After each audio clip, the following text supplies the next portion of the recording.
Geht da was?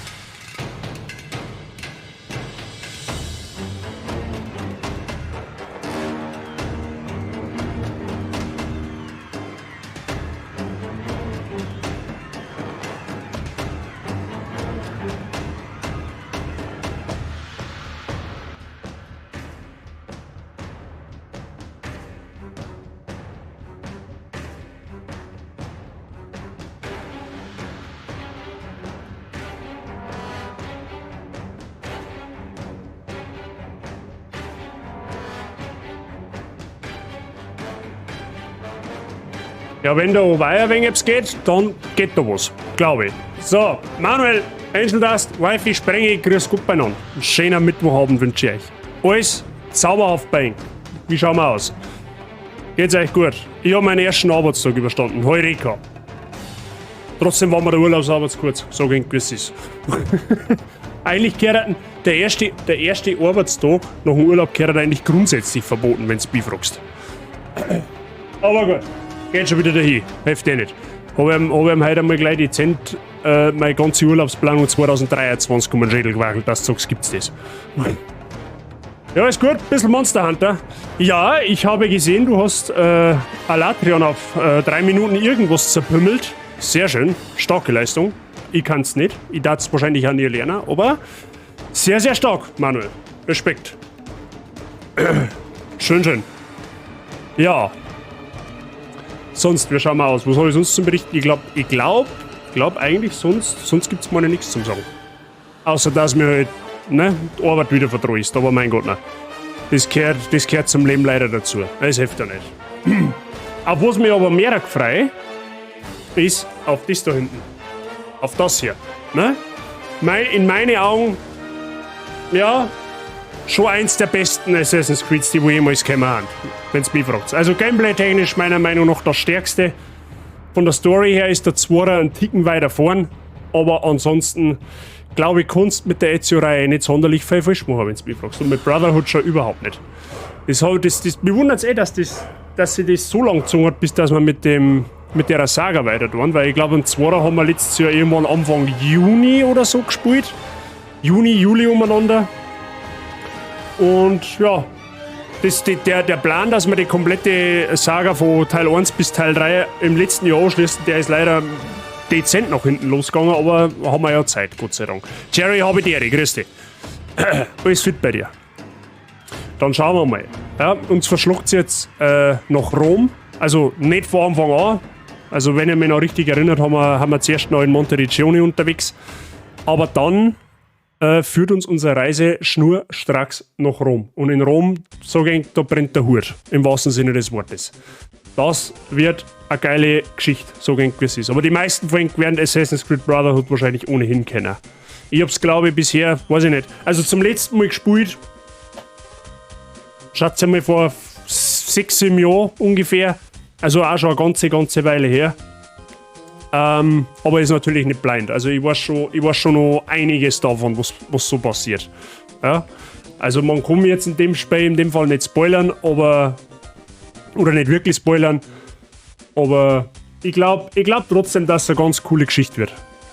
Dass wir uns drin spielen. Also ich freue mich jetzt tatsächlich schon die ganze Woche eigentlich drauf, seit ich es angekündigt habe, dass wir spielen. Und es ist für mich also ein bisschen ein Titel, ein bisschen zum Runterkommen. Ne? Also das ist jetzt nicht so ein Gehassle mit der Schießerei, wie es bei Tomb Raider oder bei The Last of Us ist. Also ich glaube, so ein Spiel kriege ich dann doch noch eher auf die Kette.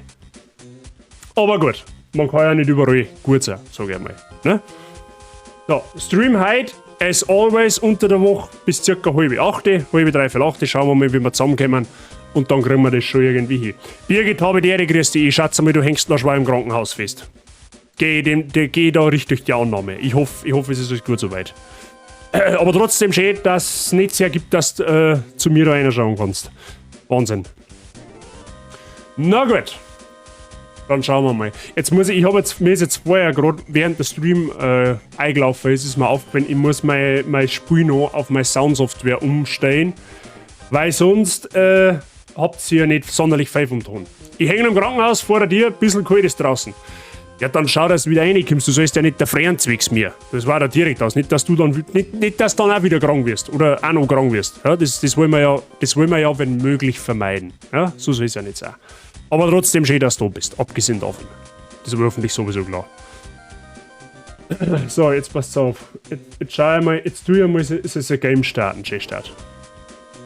Da drin wäre die Kirche, weil nichts geht.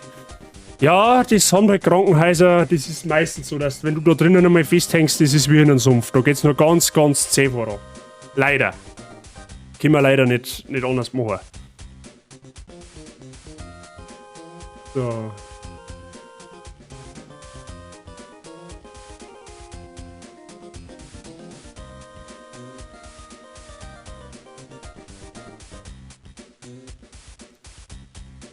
So.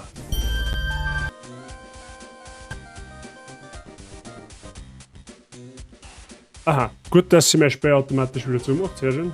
Jetzt soll's gerade noch, sollte man gerade noch angehen, dass das Spiel nicht geht. Dann darf ich aber komplett ausflippen, weil das ist vor 10 Minuten nämlich nur gegangen. Der Favorite, der Bazi mit Assassin's Creed. Ja, heute sagt man endlich einen der besten Teile überhaupt. Und zwar Assassin's Creed Brotherhood. Ja, und ich hab richtig Bock drauf. So, Moment. So weit haben wir noch nicht. Gleich geht's los, Freunde der Sonne. So.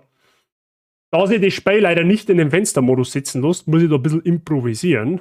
Aber das werden wir hinkriegen, Freunde. Das werden wir hinbekommen. Rapanda, habe ich die Ehre, grüß dich. Alles fit bei dir. So, ich hoffe jetzt einmal, ihr habt ein Beidel und einen Ton. Wenn es spielt laut oder zu leise ist, ihr kennt die ganze Misere, dann einfach ganz laut einen Chat schreiben. Von mir aus auch in Caps Lock, dass ich es ja nicht überlese. So. Dann schauen wir mal. Ich habe mich vorab nur mal mit den Einstellungen befasst. Ich hoffe, sie passen für den Stream. Wenn nicht, dann müsst ihr, wie gesagt, einfach auch Bescheid sagen, falls Spiel ruckelt oder sonst irgendetwas. Dann kriegen wir das auch hin. So.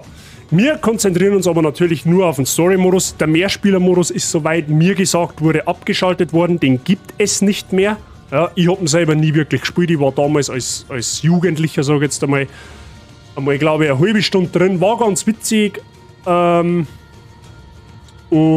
ja, aber die Story ist natürlich Hauptfokus in Assassin's Creed. Ne? So, die Sitzung, die nennen wir natürlich ganz getreu. Die Basisitzung. Ne? Das kann man auch zweideutig verstehen, wenn man auf der Schüssel sitzt. Dort der Bazi ja oft Sitzung. So, aufgemerkt, Ich glaube, niemand rechnet damit, eines Morgens aufzuwachen und mitten in einem Krieg zu stecken zwischen zwei Geheimbünden. Also ich nicht. Aber hier bin ich. Auf der einen Seite die Templer, besser bekannt als Abstergo Industries. Ihr Geschäft heißt Macht. In Politik, Wirtschaft, Technologie. Sie geben nicht auf, bis jeder einzelne von uns ihnen dient. Quasi. Das Spiel ist auch bei mir pixelig. Die Assassinen. Eine Gruppe, die den freien Willen der Menschen schützen will. Durch mein Blut gehöre ich zu ihnen. Vor ein paar Wochen fanden mich die Templer. Sie entführten mich, banden mich auf eine ihrer Maschinen und ließen mich arbeiten. Das Ding heißt Animus. Darin verbrachte ich viel Zeit. Erlebte die Erinnerung meiner Vorfahren, entdeckte ganze Leben, gespeichert in meiner DNA. Ich erlebte die Erinnerung des Assassinen Altair. Er war bei den Kreuzzügen. Die Templer wollten den Standort eines sogenannten Edensplitters finden. Ein antikes Artefakt, das den Willen beeinflussen kann. Sie dachten, sie hätten, wonach sie suchten. Und beschlossen, mich zu liquidieren. Aber Lucy half mir. Lucy. Als es ganz finster aussah, gab sie sich als Assassine zu erkennen und floh mit mir. Ich hoffte, das wäre das Ende meiner Pechsträhne. Aber es war erst der Anfang. Ich stieg wieder in einen Animus. Nun erlebe ich die Erinnerungen von Ezio Auditore da Firenze, meinem Vorfahren aus der Renaissance, auf der Suche nach Antworten. Durch den Sicker-Effekt werde ich nun wirklich zu einem Assassinen. Und das ist gut so, denn die Templer wollen uns alle versklaven. Sie fanden uns. Sie stürmten unser Versteck, jetzt fliehen wir und suchen nach Schutz. Doch es gibt keinen, die Zeit läuft. Mein Name ist Desmond Miles. Das ist meine Geschichte. Der Recap war absolute 11 von 10, wenn du mich fragst. Ja? Also die Geschichte wurde da sehr, sehr gut nochmal wiederholt.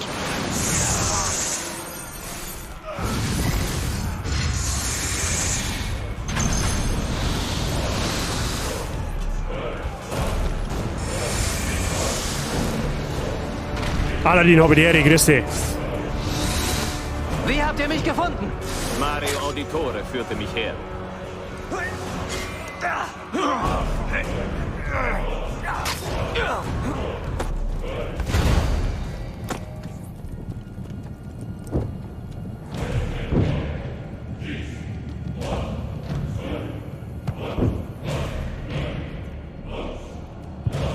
Tontechnisch passt mir. Aladdin, ist fit bei dir. Rebecca, was ist los? Ich muss eine Diagnose machen. Ich melde mich gleich. Geil, Lukas Nachricht von 4:30, ich komme jetzt an. Halbe Stunde später, Wir haben die Ehre, grüß euch, Ton passt. Sehr gut, das wollte ich hören. Perfekt. Genauso soll es doch sein. Es ist getan. Die Nachricht überbracht. Wir verlassen diese Welt nun. Wir alle. Wir können nichts mehr tun. Nun liegt es an dir, Desmond. Was? Wer ist Desmond? Ich verstehe nicht. Bitte wartet. Ich habe so viele Fragen.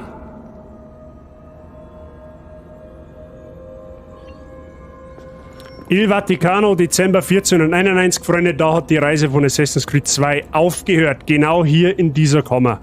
Red Delay, habe ich die Ehre, Servus und ein gutes Neues noch. Dankeschön, das wünsche ich dir natürlich auch. Viel Gesundheit, schön fit bleiben und alles erdenklich gut im neuen Jahr, egal was du vornimmst. Gilt natürlich auch für alle anderen, die ich seitdem nicht mehr gehört, gesehen oder gesprochen habe. So, Leils, verzeiht's mir kurz, ich muss da mal schnell kurz schauen, ob man von den Einstellungen her das Blut nur optional einschalten muss. Das war nämlich damals so. Blut ist an. Okay, wir wollen ja volle Brise, ne? Weil nicht Blut, wir haben ja schließlich kein jugendlicher Kanal nicht. So, was haben wir da? Ein weiterer Tag Demon's Souls liegt hinter mir und mir gelangt zu. Oje, wo hängen wir denn? So, ich spiele jetzt übrigens zum allerersten Mal Assassin's Creed Brotherhood auf am PC. Ich habe das früher auf Konsole gespielt, ja. Und ich muss sagen, der Port auf PC lohnt sich. Schaut grafisch natürlich, schauen wir im Haus nochmal anders aus. Bitte gern. Birgit, passt schon, danke dir. Danke dir trotzdem fürs Dosen und weißt du, das wird gespeichert und später auf YouTube gelandet. Trotzdem, alles Gute, falls wir uns jetzt nicht hören werden.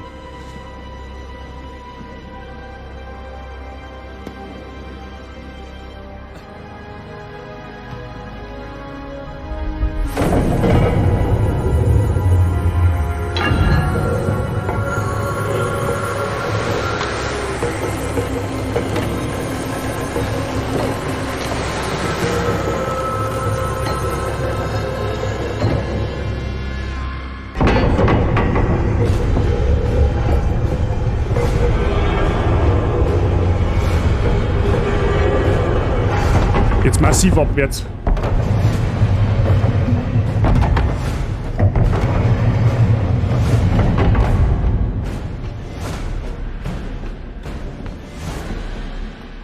Besser im Schoß der Erde, als in der Hand der Menschen.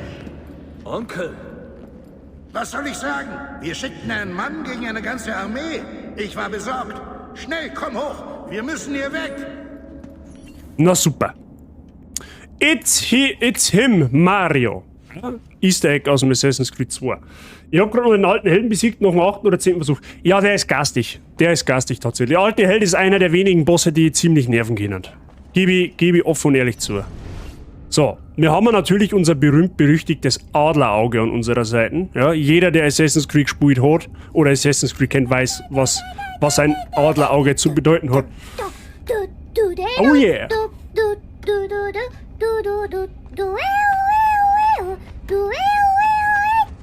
Hallo Yassi, na, wie geht's uns? Wieder fit im Schritt? Ich hoffe doch. Monkatz, grüß dich. Alles fit bei euch. Steht aus seiner Schatz.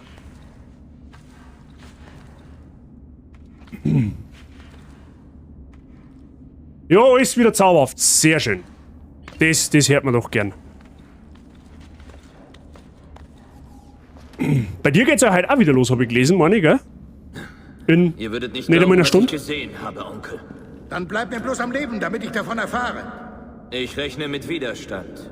Und ich rechne damit, dass die Borgia heute Nacht viele Verluste beklagen. So. Oh, ich freue mich so auf Assassin's Creed, ohne Witz. Endlich mal wieder richtig, oder was heißt endlich mal wieder? Wieder ein gutes Story-Spiel, was recht entspannt zum Spielen ist. Che cosa fate qui? Assassini! Gott wird euch für eure Sünden strafen! Ihr habt diese heilige Stätte geschändet. Ihr verdammt, was ihr nicht versteht. Jetzt ist der Schänder mit dem Ständer, was? Los! Ja, mal schauen, ob ich es verleihen hab. Ah, du doch nicht. Der Teufel! Wendet euch von ihnen ab! Geh auf Zeiten, weil sonst Aura nuckert noch.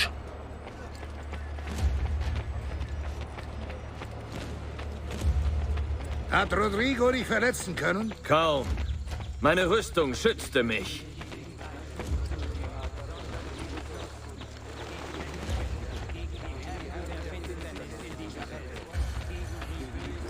Ja, ja.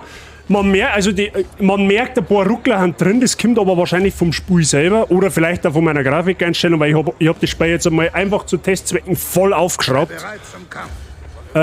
Aber bisher, wenn es nur so Mini-Ruckler haben, lebe ich damit. Was tut ihr denn?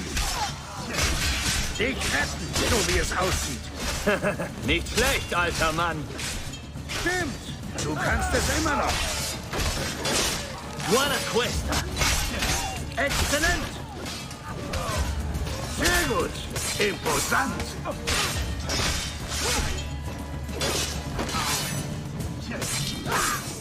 Das war halt eine der Neuerungen in Assassin's Creed Brotherhood. Du hast instant, wenn du einen getötet hast, hast du eine Killkette an den Start gebracht, wo du jeden Gegner im Endeffekt mit einem Schlag sofort auseinander nimmst.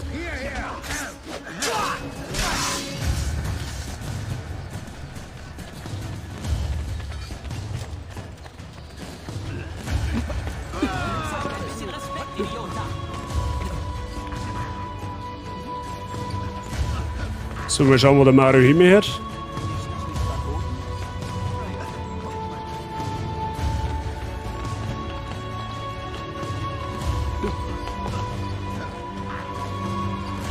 Blitzattentat, genau so heißt es. Mir ist der Begriff nicht mehr eingefallen.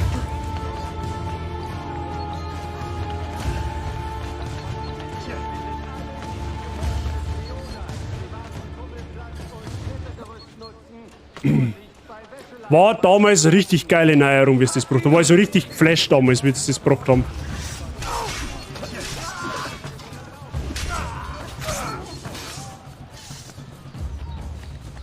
Nein, ich will doch nicht, die Wache nicht mehr. Zupf die. Hau ab, bis Kreisle.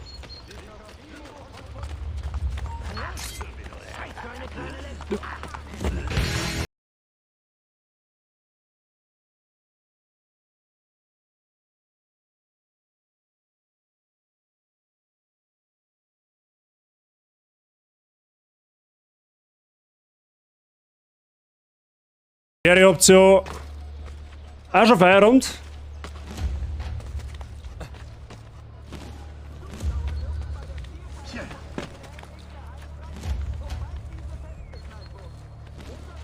Ja, der alte Mario kann nicht mehr so schnell. Ne? Müssen wir ein bisschen Rücksicht nehmen auf den Kunden.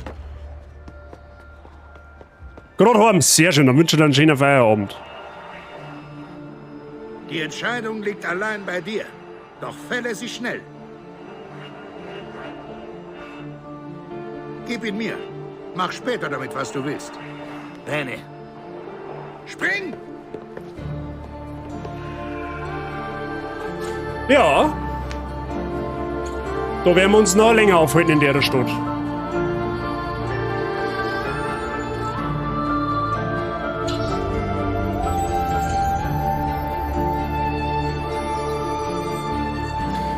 Leider haben wir Bock auf Assassin's Creed Brotherhood. Wie schaut's aus? Ich glaub schon.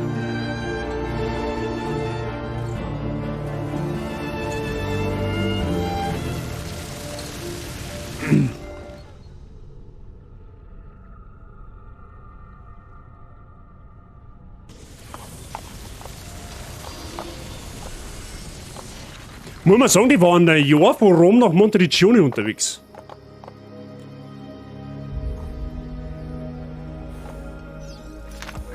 Und dann sprach Minerva von der Sonne. Von einer Katastrophe, die vor langer Zeit geschah und wieder geschehen wird. Irgendwann weit in der Zukunft, Vero. Dann müssen wir uns darum nicht sorgen. Sieh, vielleicht ist unser Werk vollbracht. Wäre das so schlecht?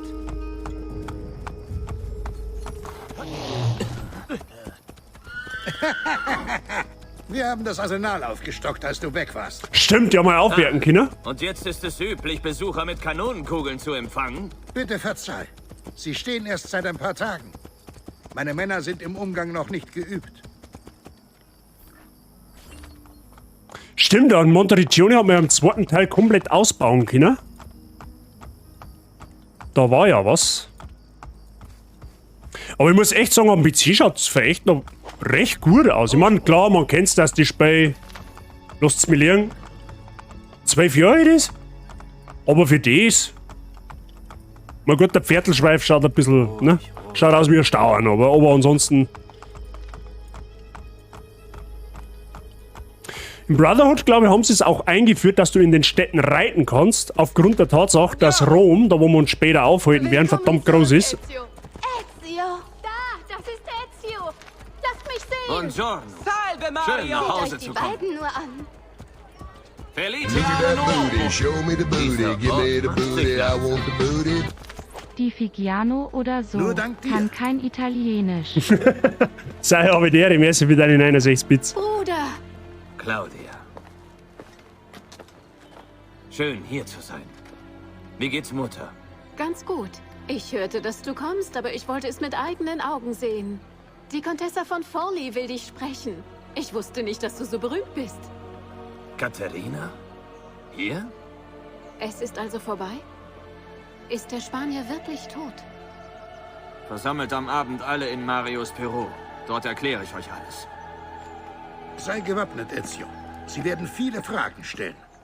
Claudia, sag der Contessa, ich freue mich, sie heute Abend zu sehen. Stimmt, Katharina Sforza, das ist ja... Ja, wie soll ich sagen? Später ein Ezio sei Geliebte? Oder? Ja, kann man Geliebte sagen? Ich glaube schon.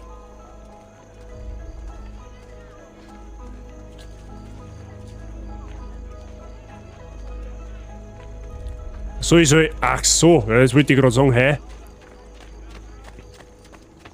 Denken wir schon. Ihr muss da falsch.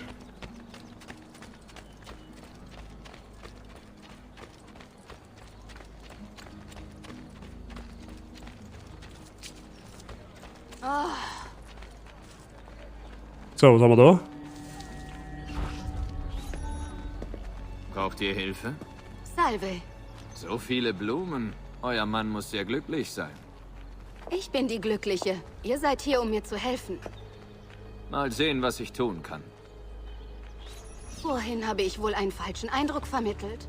Oh? Ich habe keinen Mann. Die Blumen sind für ein Fest. Bin ich eingeladen? Zu Claudia Auditores Geburtstagsfeier in der Villa? Falls ihr mir helfen wollt, ich brauche jemanden mit Klasse, der mich begleitet. Warum glaubt ihr, ich hätte Klasse? Das habe ich gleich gesehen. Niemand hier hat ein solches Auftreten. Selbst Ezio Auditore wäre sicher von euch beeindruckt. Oh? Bist du dumm? Was wisst ihr über Ezio? Claudia hält große Stücke auf ihn, aber er besucht sie kaum. Ich weiß nicht, dass wir mir Ezio haben, oder? Etwas distanziert. Sie hat recht. Das war ich. Oh nein. Ihr? Das Fest sollte eine Überraschung sein. Ja, Schupferbrunst, das hast du super hingebracht. Das gibt ein Minus. Für mein Schweigen. Da wird mir gewiss etwas einfallen. Ihr habt noch Bedenkzeit, bis wir da sind. War das eine rhetorische Frage? Dass sie Schupferbrunsten ist? Nein, das war eine ernst gemeinte Frage. Oder dass sie dumm ist. Das war auch keine rhetorische Frage. Und jetzt zu meinem Schweigegeld. Ich habe schon eine Idee. Unter einer Bedingung. Egal was. Ihr müsstet bis morgen warten. Wenn ihr darauf besteht, an mir soll es nicht liegen. Das Warten wird sich lohnen, Ezio. Hey, what the fuck? Glaubt mir. Mann, gut, damalige Zeiten waren anders, aber... weiß ich nicht, ob ich die auf meinen Sandkasten dran sitzen lassen darf, ich weiß auch nicht. Wobei man ja nicht nur aufs Äußerliche schließen soll, ne? Aber der Ezio, ne? Hat schon ein wenig mehr verdient. Da ich fast behaupten. Nach allem, was er da hat. Wobei er... Nein, das so geht's nicht. Das so geht's nicht. Na, für die, die es nicht wissen, vielleicht sparen wir die Info. Jetzt noch vielleicht nur sagen.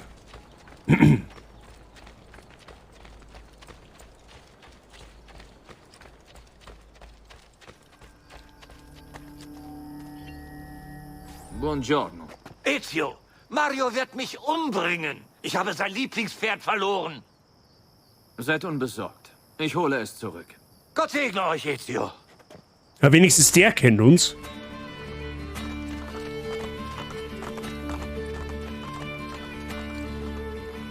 Wir schauen, der Gaul kommt doch garantiert zurück.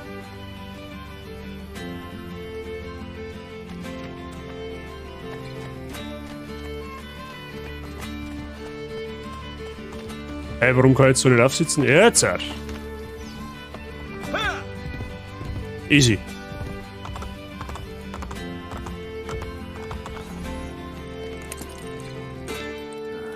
Hier. Grazie, Ezio.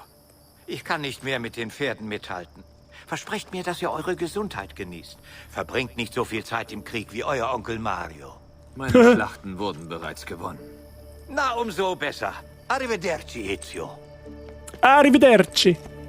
Mal eine blöde Frage. Warum arbeitet der im Stall, wenn er mit Pferdeln nicht mehr kann? Macht das Sinn? Ich mein, ich geh doch auch nicht auf einen Dachstuhl auf als Dachdicker, wenn ich nicht mehr hatschen kann.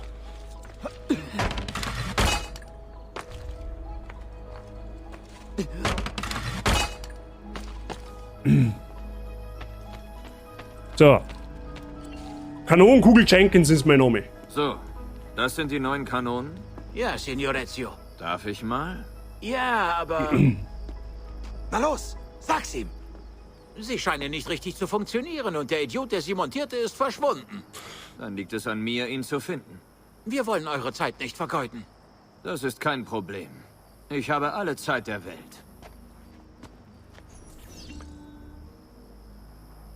Jede Anmachszene in einem Film, Spiel oder Film, du erledigst für mich die Sache und danach erfülle ich dir jeden Wunsch. Auf jeden Fest in Österreich, hey, gehen wir schnackseln. Ja, ich war noch nie auf Festle in Österreich, aber wenn du das sagst, dann wird's, weiß ich nicht, ob es so sein muss. Was sagen noch die anderen Österreicher so dazu? Ist das ein Vorurteil oder eine Tatsache? Salve, Messere. Ihr müsst die Kanonen auf dem Wall reparieren. Lasst mich in Ruhe. Ich repariere niemals vor dem Mittag. Wisst ihr, wie spät es ist? Ich mache Kanonen, keine Uhren. Wenn ihr nicht wollt, repariert sie ein anderer. Uno momento. Niemand fasst meine Kanonen an. Ja, dann wird's wohl gescheiter, du gangst mit. Soldaten haben keinen Respekt vor der Artillerie. Sie halten Feuerwaffen für Magie. Doch man braucht Feingefühl. Muss sie ein bisschen ermutigen. Derzeit haben wir nur einfache Kanonen hier. Aber ich habe einen Entwurf aus Francia. Eine Handkanone. Man nennt es ein eisernes Handrohr. Also der Armpanzer. Eine Kanone aus Interessant. der Hand abzufeuern. Das ist die Zukunft. Ha, frag mal an Sei, was der alles kann mit seiner Hand. Du, da darfst da oben ins Bläde reinschauen, wenn du mit deiner Kanone da daherkommst, gell? Da kannst du heimschreiben, dass du gefallen bist, Frental. Du, das sagt der Fei, wie es ist.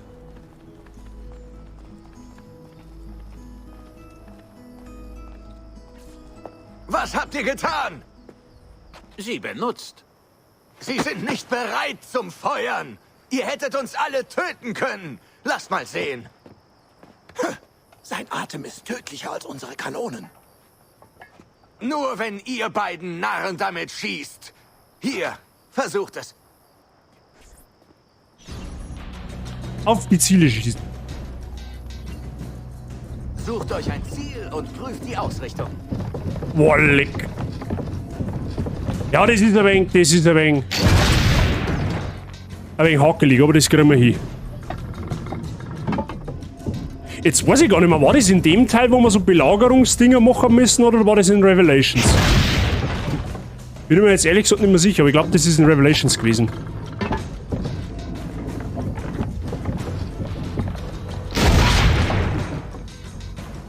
Was kann ich mit meinen Händen? Ich habe nur Theorien aufgestellt. Thesenüberprüfung ist deine Sache. So, schauen wir mal, da schießt bei den Haufen da auch noch. Perfetto. Wenigstens einer hier weiß, wie man schießt. Nun zu der anderen. Aha, da gibt's noch eine. Ich muss gehen. Das war Revelations? Danke für eure Okay. Hilfe. Wenn ihr morgen Kanonen hört, keine Sorge. Wir üben bei Tagesanbruch. Schade, dass es euch nichts bringen wird. Sehr lustig. Nun repariert die zweite Kanone. Ja, dann am Tagesanbruch schon schießen ist zauberhaft. Es ist der Wecker von damals gewesen.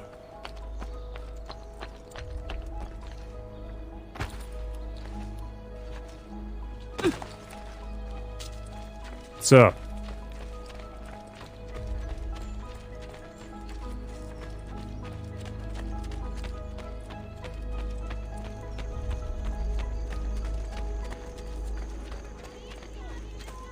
Ab in die Villa, ab in die Federn. Ezio braucht ein Bett. Meine. Oh, aufgemerkt. Buongiorno, Ezio. Katharina, was verschafft mir das Vergnügen deines Besuches? Ich brauche einen Verbündeten. Die päpstlichen Armeen marschieren weiter gen Forli. Deine Söldner wären von großem Wert für meine Sache. Ich kann dir wohl geben, was du brauchst. Doch reden wir später. Oh, Audienz. Mutter. Die ja im kompletten zweiten Teil dann kein Wort mehr redet. Es ist getan. Aber wohl nicht so, wie wir es erwartet hatten. Ich betrat Il Vaticano und traf Rodrigo. Er erhob den päpstlichen Hirtenstab gegen mich, doch ich besiegte ihn. Zusammen mit Stab und Apfel konnte ich die Gruft öffnen. Dort sprach ein bewegtes Bild der Göttin Minerva zu mir. Sie sprach von einer Tragödie, die den Menschen in Zukunft zustoßen wird. Versprach aber Hoffnung durch verlorene Tempel, die den Menschen helfen. Und dann sprach sie mit einem Phantom, Desmond, als wäre er dort. Stünde neben mir. Nach dieser Warnung verschwand sie. Erstaunlich. Unvorstellbar, welch Wunder. Die Gruft enthielt nicht die befürchtete Wunderwaffe. Eine gute Nachricht. Und diese Göttin, diese Minerva? War sie menschlich? Ja, doch die Worte zeigen das Gegenteil. Ihre gesamte Art starb vor vielen Jahren. Ich wünschte, ich könnte euch ihre Magie zeigen. Wer ist Desmond und wo sind diese Tempel, die Minerva erwähnte? Ich weiß es nicht. Vielleicht müssen wir danach suchen. Sag mir, wie Borgia sein Ende fand. Winselte Rodrigo um Gnade? Fand er Ausreden? Bot er euch Macht an? Nein, nichts dergleichen. Interessant. Es überrascht mich, dass er die Fassung bewahrte. Ich ließ ihn leben. Der Spanier lebt? Wenn unsere Feinde tot sind, können wir über Gruften, Götter und alte Orte reden. Hättet ihr ihn nur getötet, das werden wir noch bereuen. Ich bin nicht hier, um mich zu rechtfertigen. Gemeinsam müssen wir die Zukunft planen. Nein, ich muss umgehend nach Roma. Ezio, ich weiß nicht, warum du ihn verschont hast. Aber ich traue deinem Urteil. Machiavelli wird sich beruhigen. Mit dem Machiavelli ist doch auch irgendwas faul gewesen, aber ich weiß nicht mehr was. Na gut. Ja, wir sehen, die haben jetzt alle nicht ganz so begeistert davon, dass wir mir einen Rodrigo Borgia davon kommen lassen haben. Ich glaube, der stimmt so, der Satz. Aber auch egal. Aber gut.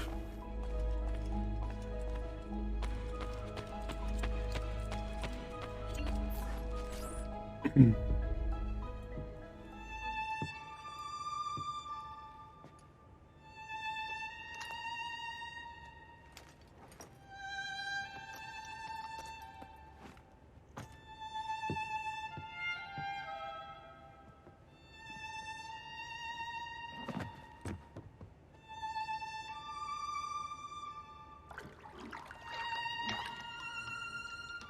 das, was sie verdient, meine ich.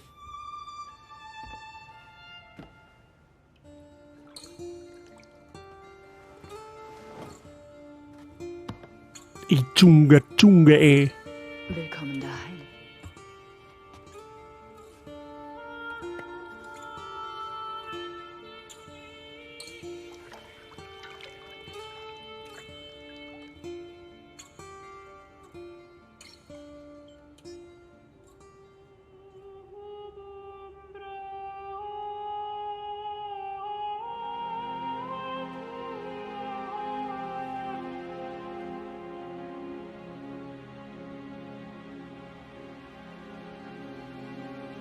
Ja, zwischen denen zwei funkt's gewaltig.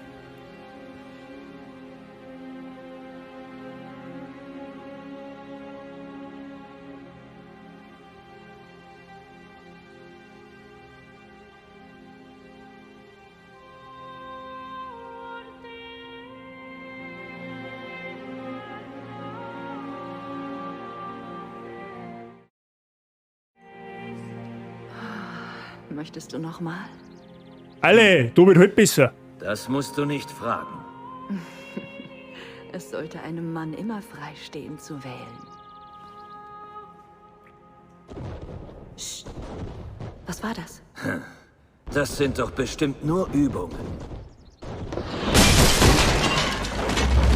Oder auch nicht. Merda. Ich muss Mario finden und die Truppen sammeln. Meine Männer sind im Hof. Ich werde sie umgehen und ihnen in die Flanke fallen. Pass auf dich auf.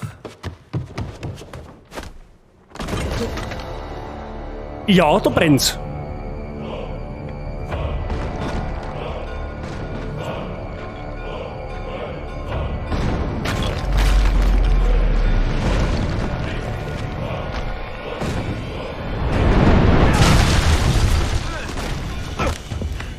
Das sind die Borgia. Wie konnten wir das übersehen? Sie müssen sich nachts im Osten gesammelt haben. Wir müssen sie aufhalten, bis die Bevölkerung geflohen ist. Ich erledige das. Toll, eskaliert ja bald wieder. Benutze die Kanonen über dem Wall. Ich werde einen Frontalangriff führen. Habt ihr ihn? Ich habe ihn sicher. Die Borgia dürfen die Mauern nicht durchbrechen, bis alle in Sicherheit sind. Insieme per la vittoria. Insieme. Onkel, sei achtsam. Bin ich.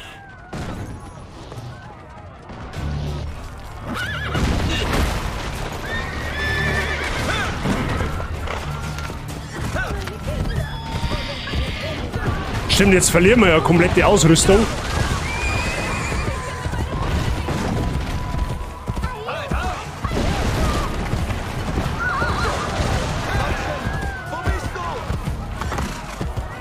Ich weiß zwar nicht, wo ich hin muss, aber... Ah.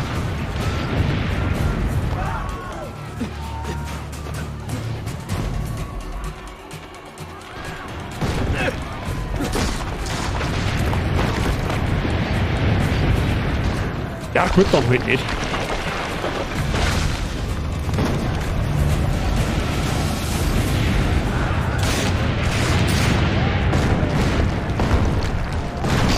Weiter! Signor Auditore, Gott sei Dank. Wir müssen sie aufhalten, bis die Bürger geflohen sind. Vernichtet ihre Kanonen, Signore! Ja, kriegen wir eh. Sehr gut, Kartoffel im regelt.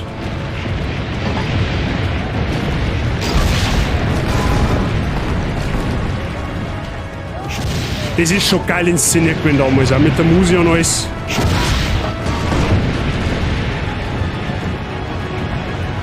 Hübsch, aber die Ehre, grüß dich. Alles fit bei dir. Wenn sie die Mauer durchbrechen, werden wir alle sterben! Meine Familie wird sterben!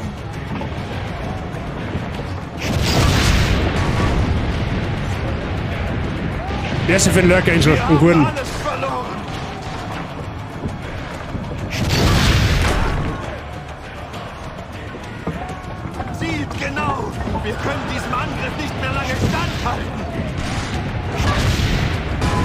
Es erinnert mich gerade voll an die Schlacht von Minas Tirith, den Herr der Ringe. Das ist halt fast 1:1 das Gleiche.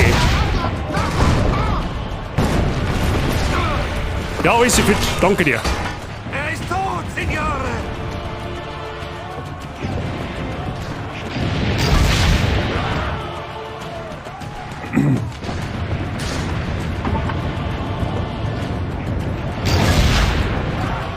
Hey, wie jetzt?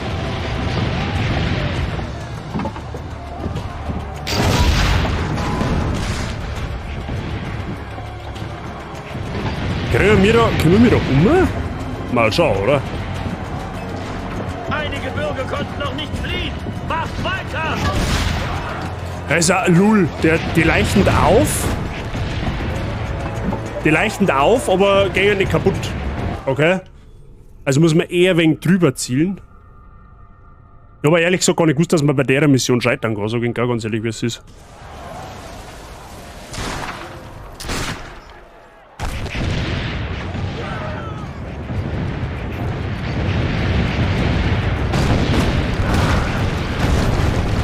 Signor Auditore, Gott sei Dank. Wir müssen sie aufhalten. Bis zielt auf die Kanonen, Signore! Gleich mit 2 Wohnstreichen mitnehmen. Ah, da muss man ein wenig herziehen. Das war eh schon wieder mehr grenzwertig.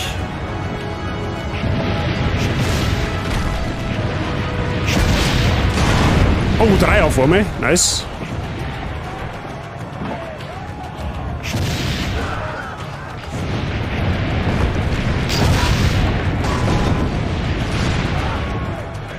Wir müssen wir hart verschießen da. Ihr müsst auf sie schießen, Signore!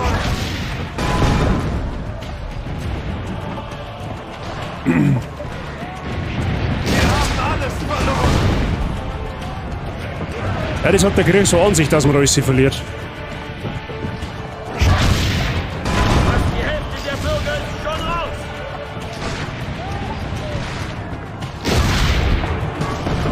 Ah, schon, ich hoffe, dass ich das Wort auch noch mitnehmen kann.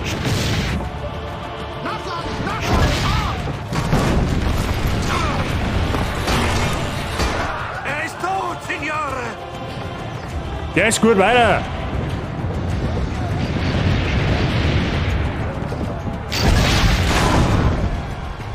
Ja, gleich mit Kanonen aufwachsen, dass da ja nichts schief geht.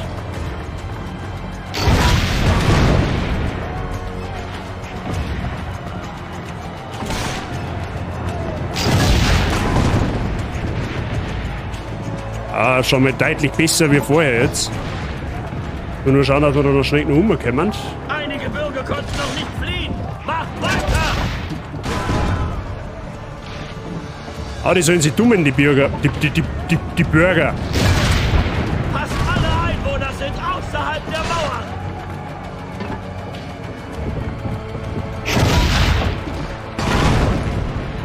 Passt. Hammer. Knapp. War knapp, aber Hammer. Wir haben sie gerettet.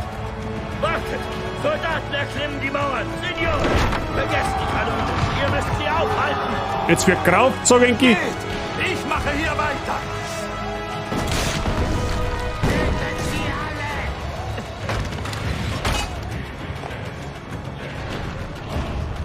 Seid keine Knack.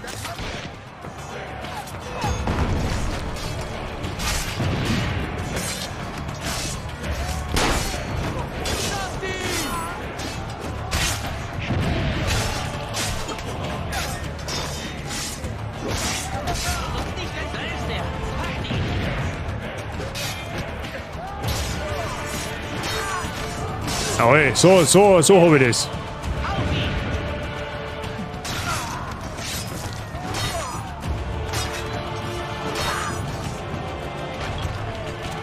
Wo ist dein Loch, kleine Maus?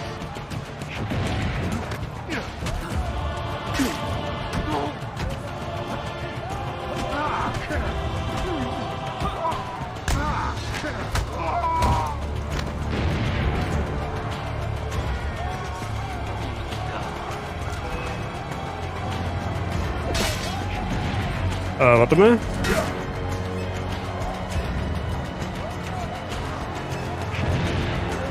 Sag mal, irgendwie hast du doch da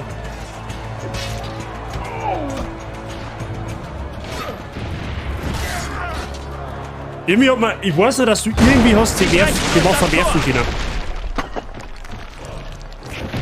Und sag aber der beim Rauchbau mache ich mit. Sehr gut.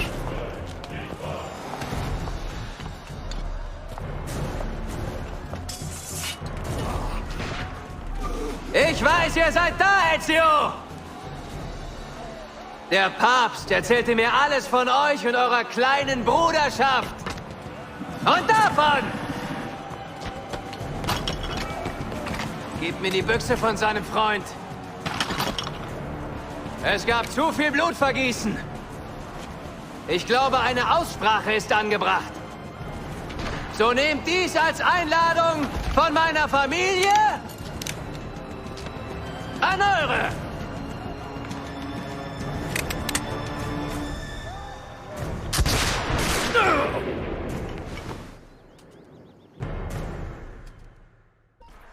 Das soll so.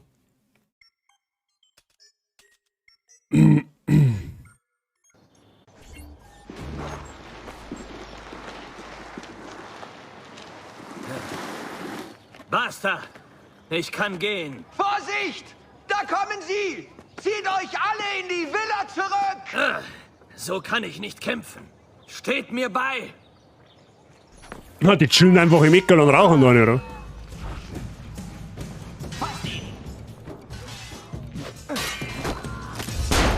Oh ja, der Nackenkanonenkill, der ist auch geil gewesen. Er läuft direkt auf die Kaserne zu. Was für eine Truppe. Hey, aber ich dachte, der kann nicht kämpfen. Übrigens, der Mario, ja, unser Onkel, ist leider verstorben. Ja. Press F für Respekt für den Onkel Mario. Mehr Eier als Hirn, wenn du denkst, du könntest an mir vorbei. Ah, seht nix, scheiß Stauern.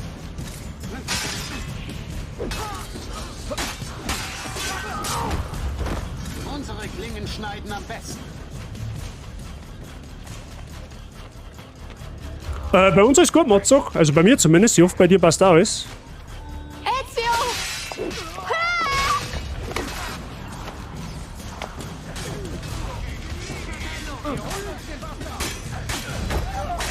Geh in den Altarraum! Folgt mir!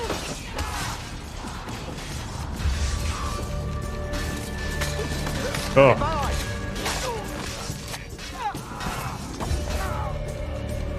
So, haben wir alle? Nice. Blitzattentatsserie, ja genau. Da hat der Mr. Werb recht gehabt.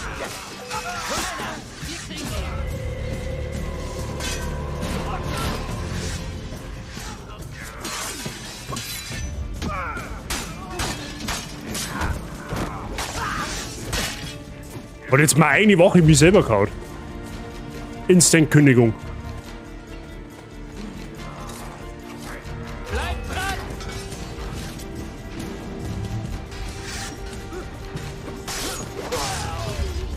Wie eigentlich ein Kurzschwert? Na, hab ich nicht, okay.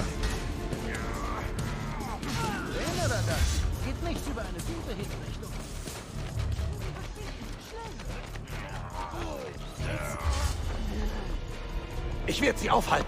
Halt! Wartet auf uns! Wir hielten euch für tot, Herr Ezio. Noch nicht. Wohin führt dieser Weg? Nach Norden, vor die Mauer. Bin überrascht, dass es ihn gibt. Lasst mich durch. Ich muss den Truppen helfen.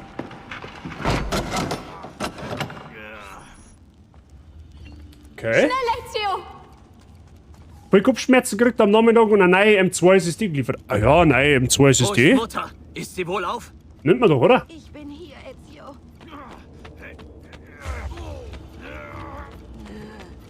Grazie a Dio. Hat er 2 Schüsse abgekriegt? Einen in die Schulter und eine Nicht ohne dich gehen. in Der Weg Nieren wird sehr gegen? gefährlich. Beschütze Mutter.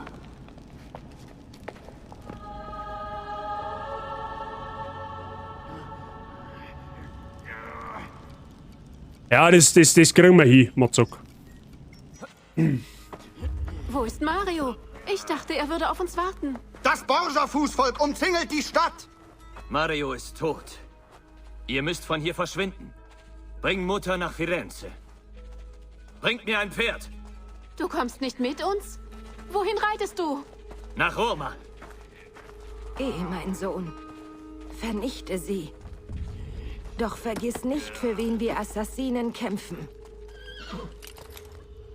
Stimmt, der kommt, glaube ich, gar nicht komplett bis noch rum. Der, glaube ich, klappt Feuer vom Pferd, wenn man nicht alles täuscht. Aufgrund seiner Schusswunden.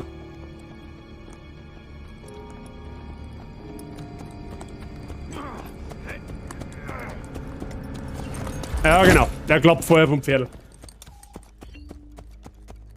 2 Terabyte mit 6 GB Lesegeschwindigkeit sind schon sexy. Ja, wenn man es braucht, auf jeden Fall. Ich kann jetzt gar nicht sagen, was meine Lesegeschwindigkeit hat. Lucy, ich finde Ja, aber war auch keine 2 Terabyte drin. ES? Sagt mir mal jemand, was hier los ist? Sorry, Desmond. Edensplitter. Im Vatikan sprach Minerva von anderen Tempeln, dass sie der Schlüssel seien, um die Katastrophe zu verhindern, die der Erde droht. Ah, richtig. Stimmt, man kommt da relativ am Anfang einmal in die Gegenwart mit dem Desmond. Um die Tempel zu finden, müssen wir bestimmt Ezio's Edenapfel in die Hände kriegen. Minerva hat ihn irgendwie verändert, als sie ihn berührte. Moment, die Auditore-Villa? Ja, unsere letzte Zuflucht in Italien. Anscheinend beobachten die Templer die Grenzen. Ezio hat den ES irgendwann 1507 versteckt, aber wenn ich die DNA-Sequenz laden will, scheint er sich an etwas anderes zu erinnern. Eine Erinnerung in der Erinnerung? Ja, exakt. Vielleicht. Exakt vielleicht? Ich glaube, ihr habt etwas Ähnliches bei Abstergo erlebt, oder? Subjekt 15 hatte Erinnerungen in der Erinnerung, aber sie war schwanger. Die Erinnerungen von Vater und Mutter des Fötus konkurrierten. Desmond ist nicht schwanger. Naja, glaube ich jedenfalls. Vielleicht nur zu viel gegessen. Kommst du an eine spätere Erinnerung? Nein, das geht nicht. Das kommt mir bekannt vor. Wir konnten nicht auf Altairs Erinnerungen zugreifen, bis Desmond seine Synchronität verbesserte. Dann kann es sein, dass uns hier etwas Ähnliches passiert ist. Ezios erbärmlicher Zustand überträgt sich auf Desmond und stört die Erinnerung. Entweder das, oder Rebecca hat's einfach nicht besser drauf. Danke, du Arsch. Was denn? Ich nenne doch nur mögliche Erklärungen. Und die ist noch die wahrscheinlichste. Gesessen? Hier ist es nicht sicher. Die Handyüberwachung kann glatt durch die Wände sehen. Du meinst Satellitenüberwachung? Machst du Witze? Abstergo hat längst auf Handymasten umgerüstet. Die Strahlen durchdringen alles Oberirdische. Sie werden uns finden. Werden sie nicht. Komm mit mir. Ha, die haben quasi nicht das Telekom-Netz.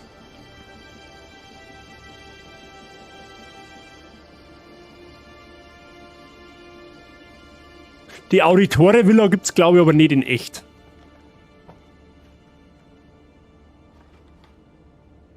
Ein Balken blockiert es von innen. Hier kommen wir nicht rein. Was machen wir jetzt? Die Straße führt wieder auf den Highway. Wir sollten uns hier echt nicht unnötig aufhalten. Haben wir eine Plane? Wir müssen den Van abdecken. Ich will wirklich nicht nerven, ja? Aber uns läuft die Zeit davon. Na dann hilf uns, Sean. Hast du irgendeine Idee? Ich weiß nicht. Gibt es noch einen Weg in den Altarraum? Hey, ich glaube, ich hab was. Stimmt, der Desmond sagt ja die ganzen Erinnerungen, wo der Ezio mal langgelaufen ist.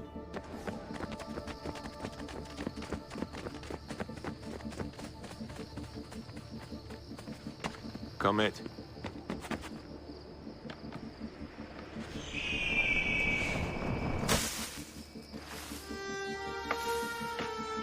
Desmond, das war ziemlich cool.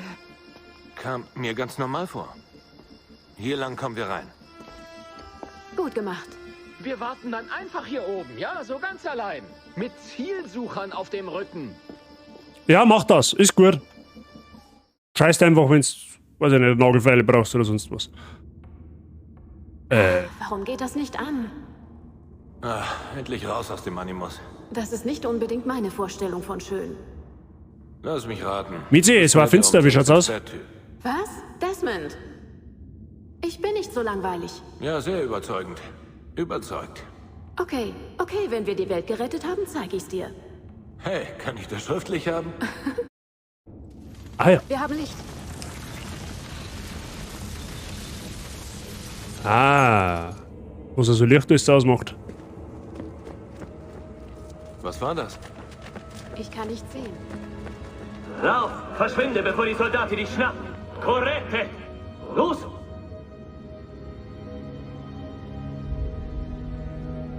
Ja, kann man so machen. Und hier lang. Was? Ezio und die Einwohner. Nach dem Angriff. Ich kann sie sehen.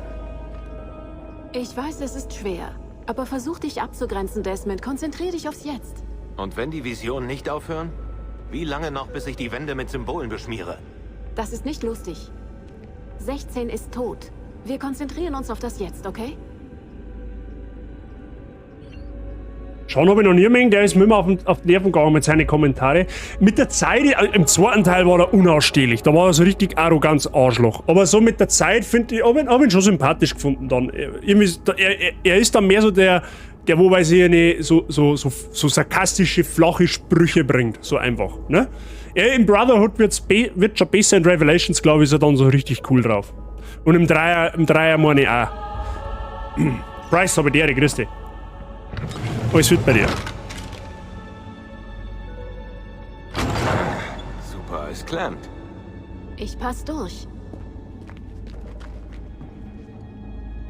Bereit. Oh, jetzt nicht fallen lassen. Kriegst du das Tor irgendwie auf? Nicht, wenn ich nicht enden will wie dieses Skelett. Oh, ist fit soweit. Bryce, steht das bitte, das passt. Ersten Arbeitstag haben wir schon überstanden. Einer für die Woche. Wenn wir einen Sonntag nicht mit einredet, haben wir noch. Von hier aus komme ich in den Korridor unter mir. Pass auf die Ratten auf. Wo? Ich dachte, wenn du welche siehst. Danke für deinen wertvollen Hinweis. Aha, Lucy ist also Rattenphobikerin. Mehr Geister. Ich bin hier, ja? Bleib bei mir. Ezio!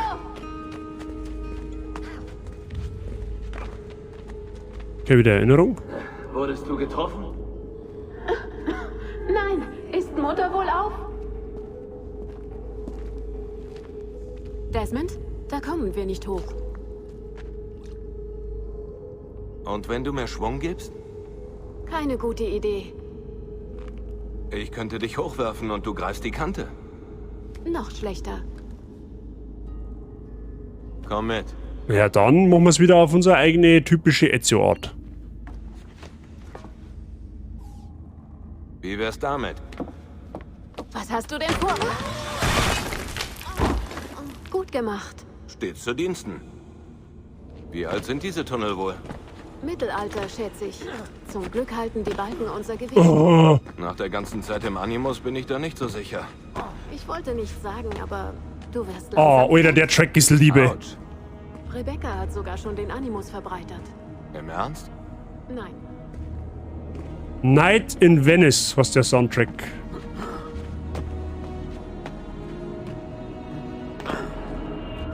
Oh, da kickern so richtig die Flashbacks, hey. Holy shit. So, habe ich die wieder, sind daheim, soweit ist alles okay. Birgit, das ist mit Abstand die beste Nachricht, die du uns an diesem Abend bringen kannst. Schöne Grüße an den Lucke. Schön, dass alles passt soweit. Haben wir das unnütze Wissen für die Katze schon gehabt? Wow, leck, das habe ich komplett überlesen. Das habe ich ja komplett überlesen. Monkatz, bist du zufälligerweise nur da? Ich finde, das braucht halt kleine Alert-Sounds für sehende Sachen. Das habe ich komplett überlesen. Das habe ich nicht einmal mitgekriegt.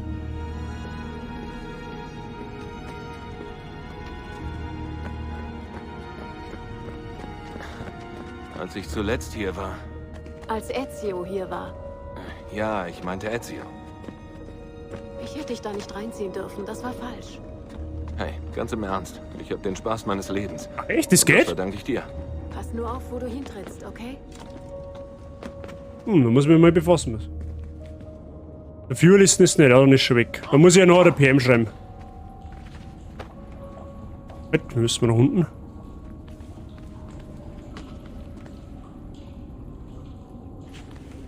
So, überfallen lassen. Alter, wie weit Tore haben die da in so einem unterirdischen Tunnel? Seit wann ist das mein Job? Wenn ich alle Hebel bewegen würde, was bliebe dann noch für dich? Nichts. Kannst du auch machen, ja. Versuch. Bereit? Ui, das war aber knapp. Da, ein Hebel. Dann hebel mal den Hebel.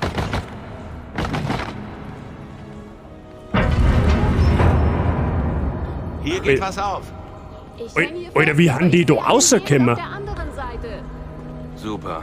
Ezio darf mit Katharinas Forza baden und ich schwimme im Klo.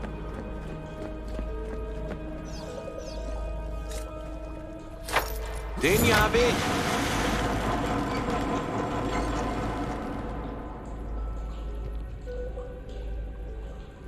Da vorne ist noch ein Hebel. Komm hier rüber. Achso, und der Ezio stimmt, der muss in den Kloaken springen, weil es nicht mehr anders geht. Lucy ist ja auch bekanntermaßen ausgebildete Assassinin. Nicht jammern. Du hast leicht reden. Du schwimmst auch nicht in der Renaissance-Kloake. Renaissance-Kloake, ja, interessante Substanz. Du übertreibst.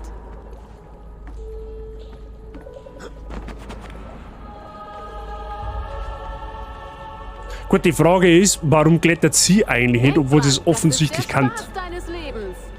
Ja, ja.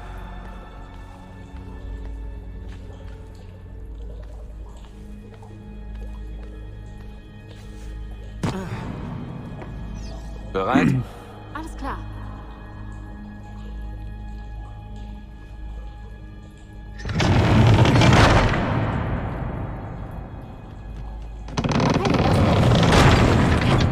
Warum wirst du eigentlich nie nass?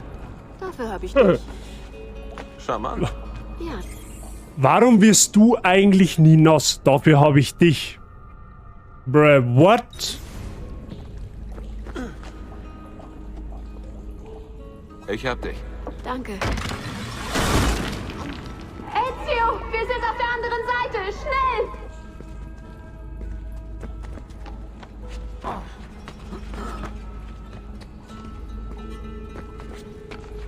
Cazzo! Gott rette mich! Ja, da haben sie nicht weit geflogen. Gut, die Frage ist, haben die schon schwimmen können zu der Zeit? Ja? Natürlich weiß er auch. Super, die Brücke ist hin. Zu weit zum Springen. Ich habe eine Idee. Du musst mir helfen. Geh an die Kante und mach dich bereit. Bereit.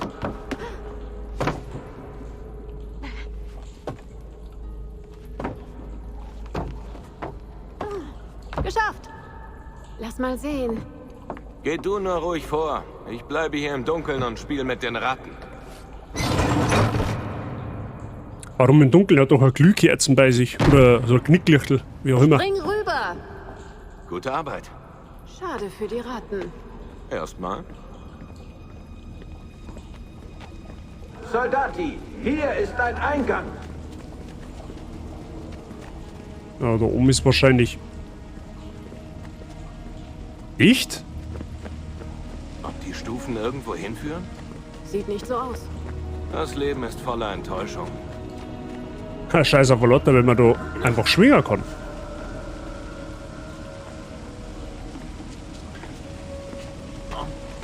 Größtes Problem, es kehrt so viel Scheiß neu installiert wegen deiner SSD. Ja, das ist die Kehrseite der Medaille. Bis sowas hat damals die Assassin's Creed Spiele einfach wirklich auszeichnet. Einfach so Dungeons, so Kletter-Dungeons und dann später mit ein paar Gegner, wo du dann Sneaky Peeky Apps killen musst. Das waren Assassin's Creed Zeiten, Freunde der Sonne. Ja, aber es war nur deine letzte. Haha, sehr lustig. Okay. Ah, da hinten.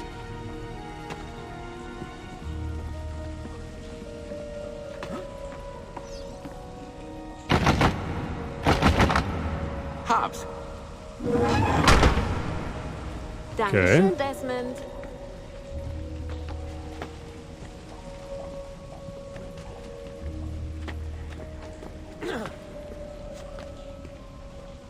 So, wieder Teamwork. Jetzt bin ich mal dran zum Ausgleich.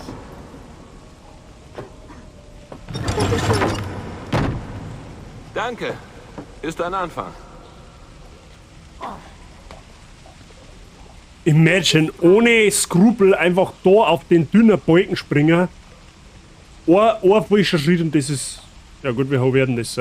15 Meter. Gut, du fällst ins Wasser. Wenn du nicht unbedingt auf die Stange da unten krachst, dann überlebst du das ja, aber... Trotzdem.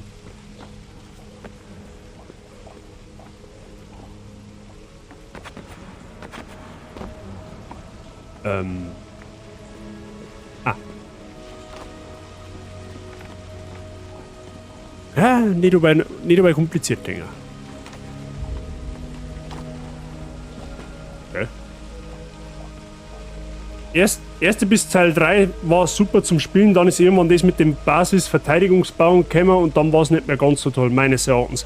Mit Revelations hat es tatsächlich ein bisschen angefangen, langsam abzudriften. Da ist aber einfach noch durch die Ezio-Story einfach richtig hart gecarried worden. Beim dritten Teil hast du es dann schon deutlich gemerkt, dass es nachlässt und ab Black Flag war ich persönlich dann raus. Weil es dann für mich keinen Sinn mehr gemacht hat, weil die Geschichte ja mit dem Teil 3 endet eigentlich, ne?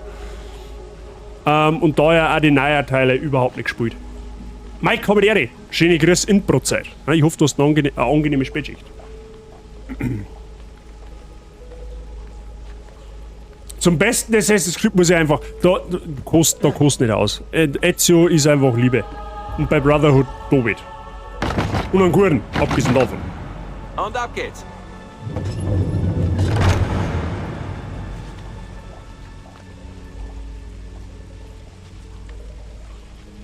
Danke. Wir sind ein gutes Team. Wenn der Desmond jetzt so war wie der Ezio, da jetzt sagen, muss kriege ich am Ende, so, ne? Aber der Desmond ist ja vernünftiger. Okay. Ich bezweifle zwar, dass er die Lucy in echt auch so weit werfen kann, aber gut. Komm, Desmond. Gehen wir. So, Couch, Stream fertig. Sehr gut. Dann macht sie es gemütlich. Black Flag habe ich nur angefangen, hat mir aber auch gar nicht abgehört. Bei mir war es genauso. Ich war raus, wie ich festgestellt habe, dass der Assassine in Black Flag nur deswegen ein Assassine wird, weil er im Vollsuff auf einer gottverlassenen Insel einen Assassinen überfällt und dem seine Kleidung nimmt. I mean, what the fuck? Ich sehe den Altarraum. Ich hab aber Revelations eigentlich auch ganz geil gefunden. Als Dreier war ein Fehlgriff. Revelations ist nicht schlecht, aber du hast das an der Story, hast halt gemerkt, okay, jetzt gehen einer langsam die Ideen aus. Ich war bei Revelations schon raus, to be honest. Ja, es ja. Revelations wahrscheinlich verkehrtes Setting. Wow.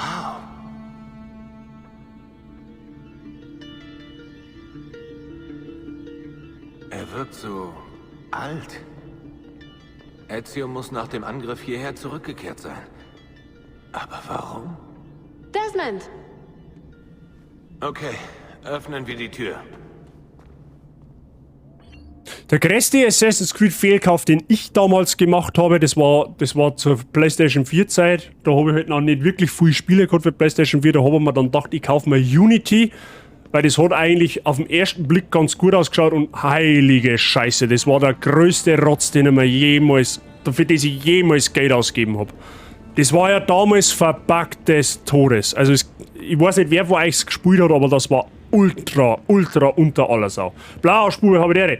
Ich finde Black Flag schon richtig gut, zwecks die Charakterentwicklung und der Story. Ja, viele sagen tatsächlich, dass Black Flag ziemlich gut ist, also wegen der Welt an und für sich halt auch. Ich meine, Karibik und so, die karibische Set, die Idee war nicht schlecht, aber ich finde halt, es hat halt nach dem Dreier war halt für mich die Geschichte zu Ende erzählt. Und deswegen. Versuch doch diesen Blick, den du von Altair gelernt hast. Ich hab dann einmal eine Zeile mit Syndicate geliebäugelt, aber da habe ich dann abwingend davon verlassen, weil mir das Setting in London in der Industrialisierung absolut überhaupt nicht überzeugt hat.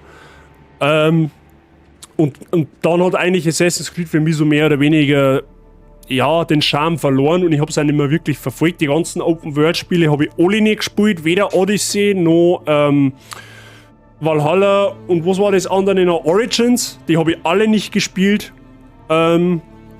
Wo ich aber wieder ein wenig ein Auge drauf werfen werde auf das Nicer, aufs Mirage, das wirkt im Trailer noch sehr nach Back to the Roots. Schauen wir mal. Ja, ich bin halt ein Verfechter der alten Assassin's Creed Spieler, nicht von den neuen. Obwohl die neuen nicht wirklich, die sind auch gut auf ihre Art und Weise. Also ich möchte nicht sagen, dass schlechte Spiele haben, um Gottes Willen. Aber es ist für mich kein Assassin's Creed nicht. Ne? Schön gemacht haben sie Black Flag schon, aber das Beste war nur das Dreier. Ja, so in Assassin's Creed, da gehen die Meinungen direkt ein bisschen auseinander, was auch voll okay ist. Habe ich auch gespielt, aber die Bugs waren schon krass. ja. Mirage kann schon wieder gut werden. Ja, ich hoffe. Den ersten Trailer noch zu urteilen, könnte das gut werden. Hier ist irgendwas. Kannst du den verdammten Bücherschrank öffnen? Valhalla ist war für mich eine absolute Katastrophe. Ich hab's nicht mehr gespielt, keine Minute. Ich hab's ein bisschen gesehen, aber selber gespielt von den Neuen absolut gar nichts. Und ich hab's auch weiterhin nicht vor. Wurde aber auch Zeit. Was ist das? Vielleicht eine Hinterlassenschaft von Ezio. Unten drunter stehen Zahlen. 1419, 1420 und 1421. Vielleicht solltest du dich etwas hinlegen. Na, schon gut. Bin okay. Wow, das wurde für die Ewigkeit gebaut. Keine Anzeichen struktureller Schäden und kein Handyempfang. Hier sollten wir sicher sein. Holen wir den Animus runter. Ich hab die letzten 2 Jahre alle Assassin's Creed Teile gespielt und kann beide Seiten verstehen. Hab die Ezio-Trilogie und als erste Menge, aber mag auch die Neuen, okay? Okay, sieht doch gut aus. Schau und versteck den Van in der Stadt. Und pass auf, dass keiner dir folgt. Was stinkt denn so? Das bin ich. Als wärst du durch eine Klärgrube geschwommen. Das war Lucys Idee. Moment, Jungs, wir brauchen Strom hier unten. Es gibt eine Leitung in der Nähe, die ich anzapfen kann, aber die ist zu schwach. Oh ja, na klar, ja. Wollen die Damen sonst noch was? Ein bisschen Kaviar vielleicht? Oder soll ich euch ein Mützchen klöppeln? Nein? Prima, komm mit. Schon wieder in seiner charmanten Art und Weise. Ich hab's nur angezeigt, weil ich es umsonst gekriegt hab. Ja, ich lese jetzt schnell noch. Ja, wenn ich es jetzt umsonst gekriegt hätte, dann hätte ich es wahrscheinlich auch mal angezeigt. Aber wie gesagt, allem, was ich gesehen habe, Es ist Valhalla und Odyssey sind sicher nicht schlecht und wären auch sicher tolle Spiele, wenn es nicht Assassin's Creed wäre. Also hat's, finde ich, wenig mit der Gesamtstory zu tun. Das ist genau mein Punkt.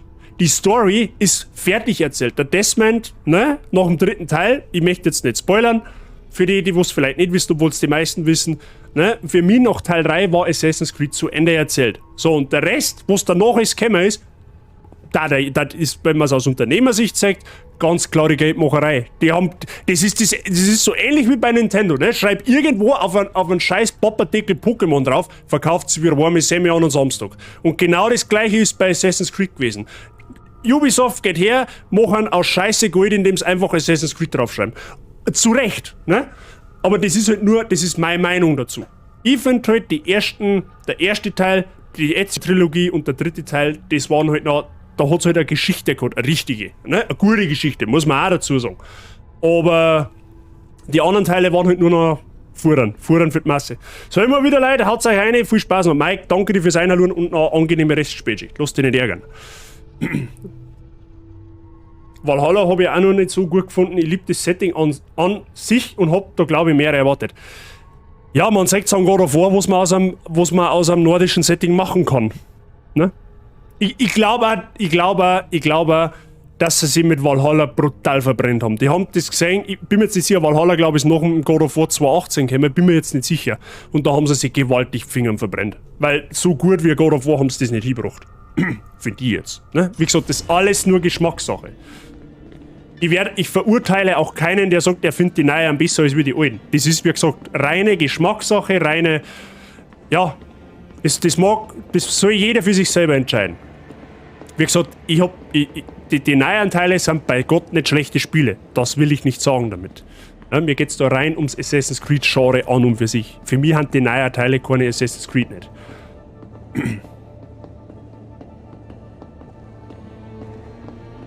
Basta Preis, merci dir für den Lurk. Richtig, God of War hat da alles richtig gemacht. Ja. God of War ist Paradebeispiel, wie du ein richtiges Setting rüberbringst. Muss man aber der Fairness dazu sagen, das Studio Santa Monica hat eine verdammt viel Ahnung mit Mythologie. Ne?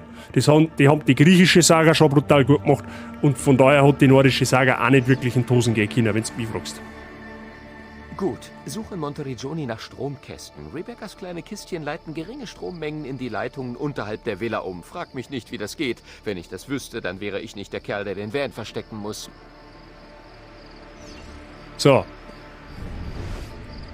Wir müssen jetzt einen Strom anzapfen, oder was?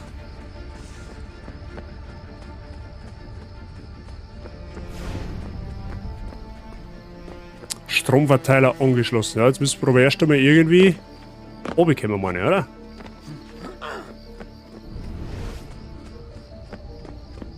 Jetzt Brenners habe ich die Ehre, grüß dich.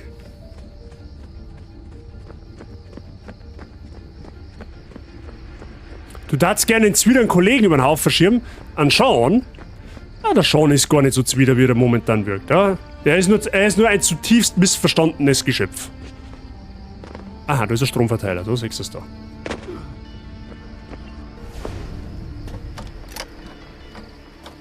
Ah, zufälligerweise noch buchsenfreie Dosche her.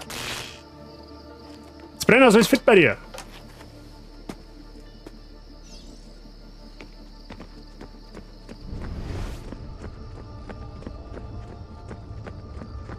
So, dann schauen wir mal. Da unten ist auch einer. Sehr gut. Da hinten ist noch mal einer, meine ich. Ja, und dann geht noch einer ab. Der wird dann da hinten ums Eck irgendwas auch.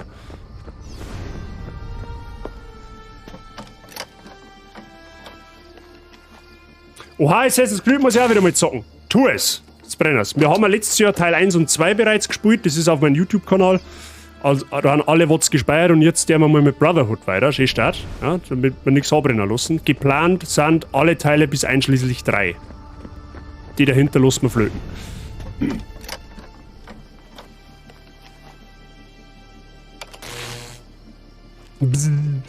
Lucky Straße, nix. Bzz.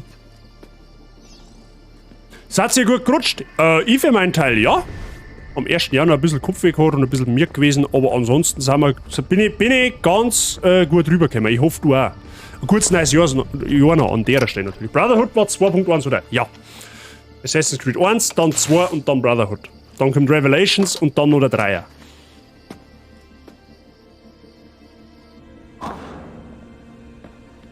Bin zurück. Gerade recht. Die Sonne geht auf.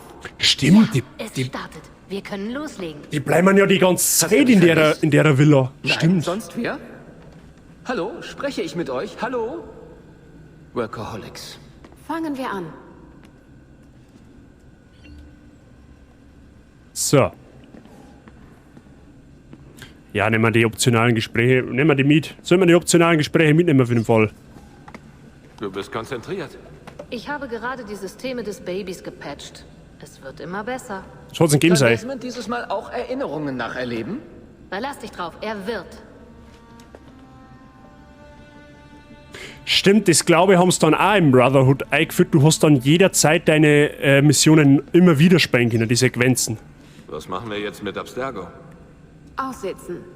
Sobald wir den Apfel finden, kontaktiere ich die Teams im restlichen Europa. Aber was Italien angeht, sind wir allein. Ein bisschen Hilfe von oben wäre auch nicht verkehrt. Unsere Top-Assassinen sammeln Infos über den Satellitenstart der Templer. Wir haben mögliche Startrampen in den USA, China und Russland gefunden. Aber noch keine heiße Spur. Oh, nice sei. Ich hoffe, es hat gemundet. Was machen die anderen Teams? Abstergos Suche nach Edensplittern stören. Soweit ich weiß, hat Abstergo keine Ahnung von den Tempeln und Ezio's Apfel. Wir liegen endlich mal vorne. Braucht sich gerade wie lang noch. Wir haben zu tun. Ich finde alle Teile, wo Leonardo da Vinci vorkommt, toll. Ja, also komplette Ezio-Saga im Endeffekt. Sagen dir diese Zahlen unter der Zeichnung irgendwas? 1419. Oh, machst du das? 1420. 1421. Hat vielleicht mit dem 100-jährigen Krieg zu tun. Oder halt, 1419 kam Papst Martin V. nach Florenz, oder? 1420 ging er nach Rom und im selben Jahr begann Brunelleschi mit dem Bau des Duomo. Und 1421...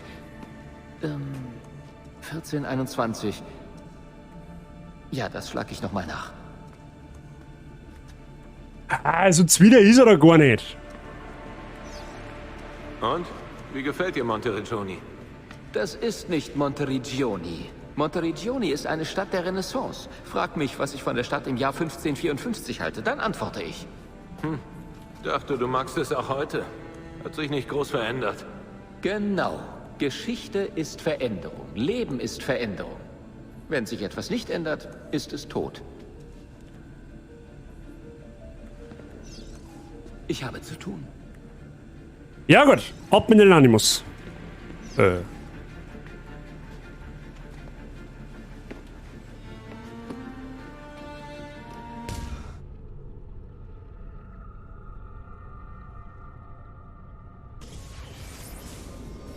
vielleicht im Van bemerkt hast, habe ich den Animus weiter verbessert und außerdem ein neues VR-Trainingsprogramm eingebaut. Na.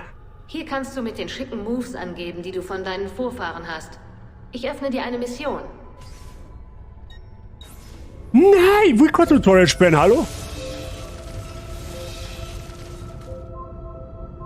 Oh, die Rüstung ist so gottlos cool. Aha, er schubst mir einfach gleich mal über den Haufen. Zauberhaft, sehr gut.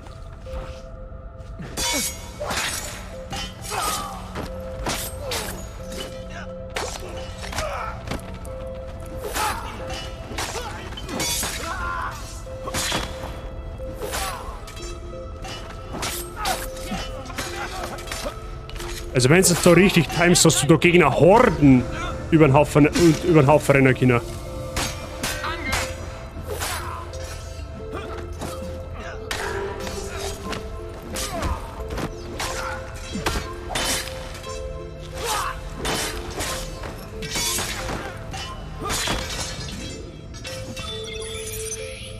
Ja, nice. Du erreichst weitere VR-Missionen über das Animus-Menü. Wenn du die Übungen meisterst, füge ich weitere hinzu.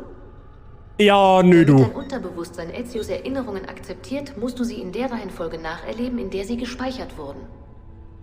Markiere Sequenz 2 für mich, Desmond. Ja, stimmt Gut, doch. jetzt wähl sie aus und du siehst die Du nicht Erinnerung mehr darin. Nach Freischaltung einer Erinnerung hier in diesem Menü kannst du sie so oft du willst nacherleben. Und wenn es Erinnerungen gibt, die ich lieber vergesse?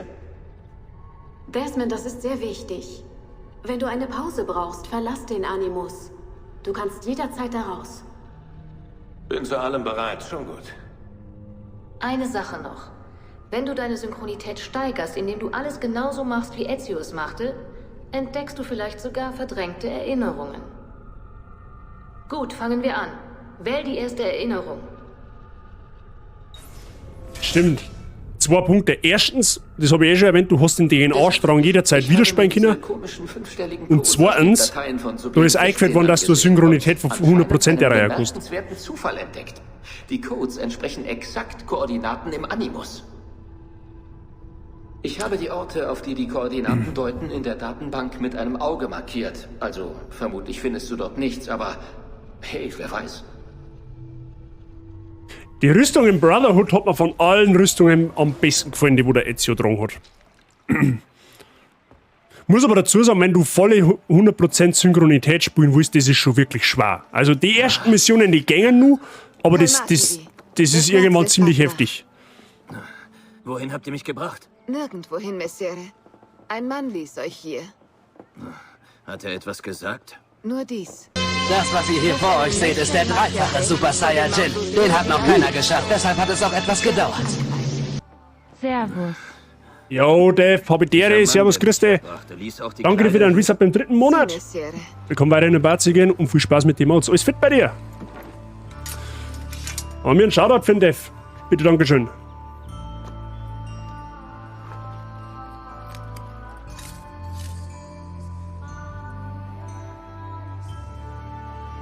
Boah, die Muse.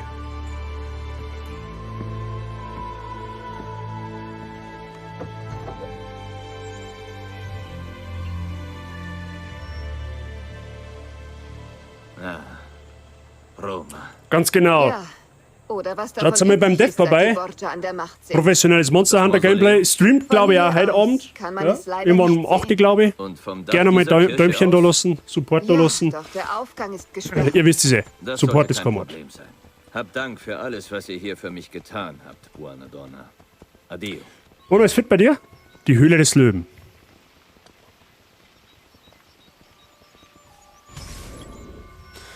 Einen Arzt finden, um die Wunden nach dem Angriff auf die Villa zu heilen. Dann auf den Kirchturm klettern, um das Mausoleo di Augusto zu finden. Volle Synchronisation, mindestens 1 Quadrat der Gesundheitsanzeige. Behalten. Erfahrt man eigentlich jemals, wer die Frau ist, die wo ihm da geholfen hat? War das irgendeine so eine random Tussi? Oder ich bin mir nämlich nicht mehr sicher, wie das gewesen ist. Ich muss einen Arzt finden.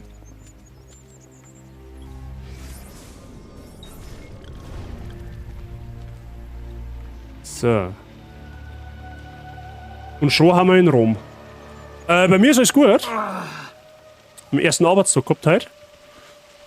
Und ja, morgen noch und dann ist erstmal Wochenende. Und sonst ist aber alles geil. Oh, mein Arm. Bei dir hoffentlich auch.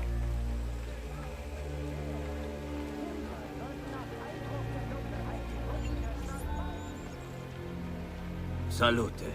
Ich brauche Medizin. Lasst mal sehen. In eurem Alter erfordert die Heilung solcher Wunden mehr als Medizin. Ach, ihr habt keinen Feierdruck. Heilen wird es die Zeit. Ah, Setsch. 4 von 5 Ärzten würden zu Egeln greifen, aber die sind bei solchen Wunden nicht sehr wirkungsvoll. Jedoch kann ich euch einige gute Kollegen in der Stadt empfehlen. Braucht ihr sonst noch etwas? Heilung, Tränke. Also jetzt mal seriously, jetzt könnt's mir jetzt von mir aus auslachen, aber ohne Scheiß, ich hab echt nicht gewusst, dass Heiligen Drei König nicht überall ein Feiertag ist. Ohne Kass, hab ich wirklich nicht gewusst. Ich hätte gedacht, das ist ein landesweiter Feiertag.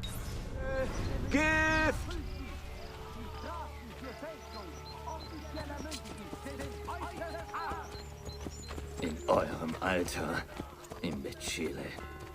Stimmt, der Arzt hat ja mehr oder weniger ja, als alt bezeichnet, das gefällt ihm jetzt gar nicht. Das sind immer die besten Starts nach dem Urlaub, 2 Tage arbeiten, dann wieder frei. Ja, aber ich muss zu meiner Verteidigung, ich muss am Sonntag auch wieder anfangen. Gell? Ich hab Sonntag Nachtschicht. Wenn es nach mir gegangen wäre, dann hätte ich gestern nun, also heute und morgen noch frei, aber habe ich ja nicht gekriegt. Weil wegen 2 Tage anfangen ist halt einfach witzlos. Alle anderen fangen am 9. an und unsere Abteilung hat am 4. angefangen. Warum auch immer. Na toll. Jetzt bin ich heute allein in der Abteilung gewesen. So. Freunde der Sonne, haben wir schon Zeilen nicht mehr gehabt. Ist zwar jetzt kein neuwertig Spiel nicht, ja, aber ich glaube, jeder von euch wollte schon mal nach Rom. Also ich zum Beispiel war noch nie selber dort, aber ich glaube, ich darf mich mittlerweile ganz gut auskennen, so oft wie ich Brotherhood schon gespielt habe. Lassen wir mal einen Blick über die Stadt Rom in der Renaissance schweifen. Ja, da hinten ist der Vatikan, da hat er noch nicht ganz so fein ausgeschaut, wie er jetzt ausschaut. Und ja. Zauberhaft. Wie gesagt, am PC wirklich deutlich schöner als wie auf der Konsole. Muss ich zugeben. Good Game, ja. Bestes Assassin's Creed meiner Meinung nach. Rein Gameplay-technisch. So. Da ist ein Bauer, widersetze sich der Verhaftung. Na kommt, wir werden ihm mal zeigen, wie der Hase unter den Borgia läuft. Machiavelli kann warten. Die Wachen verfolgen.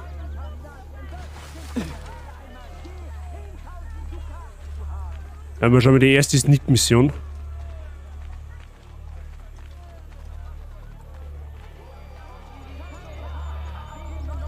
Bisher konnten wir immer gut davon leben, den Pilgern unseren Schmuck zu verkaufen. Irgendwann dreht sich so Zipfi bestimmt um.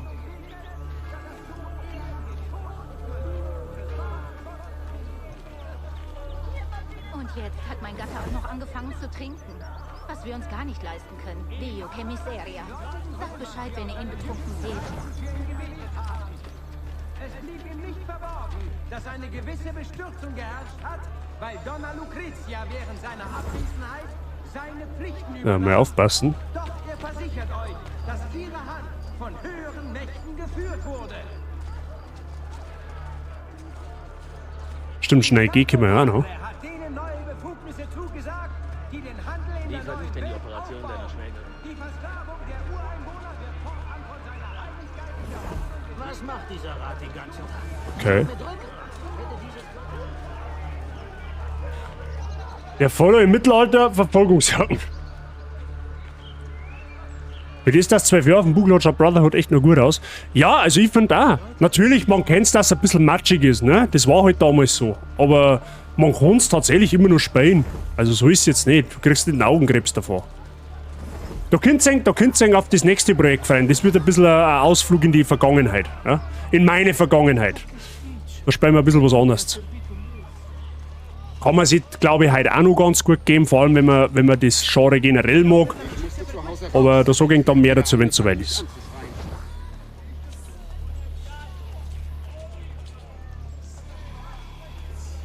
Wo gehen denn die zwei, wo geht denn der Haufen überhaupt hin? Ich kann nicht verweilen. Maria hat uns gebeten, Wieso ist Pokémon? Ja, tatsächlich schon. Also, Pokémon hat seine Texturen nicht hingebracht, ich möchte es gerade mal sagen. Ja? In Pokémon hat der Stadt nicht so knallscharf ausgeschaut wie da jetzt. Ja? Imagine, Spiel 2022 Nintendo. Ja? So kann der Pokémon ausschauen. Ja? Das muss nicht mal ausschauen wie... Oha. Müssen wir jetzt...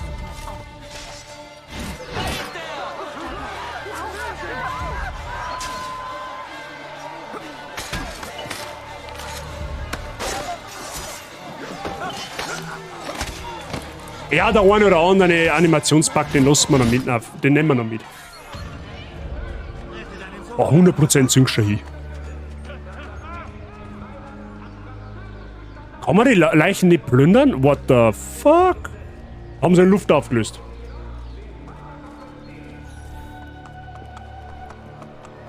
Sie war eine Schönheit. War sie? Bis dieses Schwein sie schändete.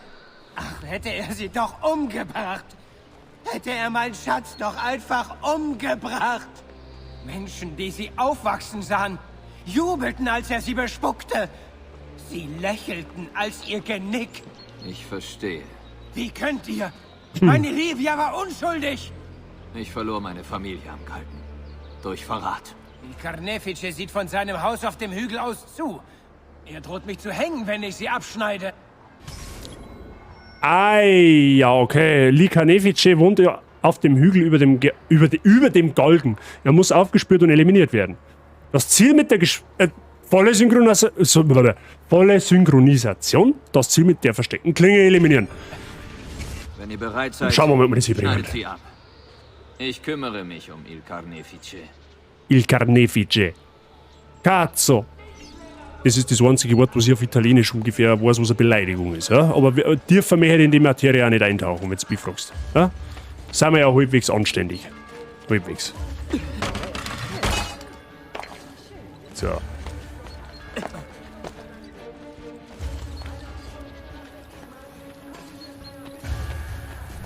So, jetzt müssen wir unser Adlerauge herhalten.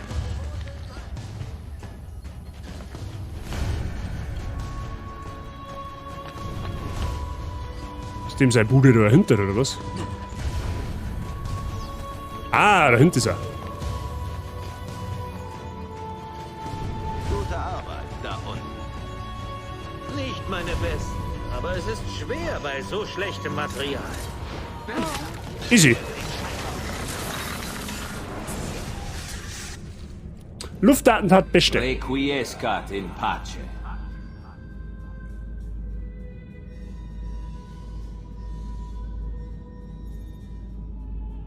Ja, das typische Henkergewand von früher. Ich glaube, das gibt es sogar in Dark Souls.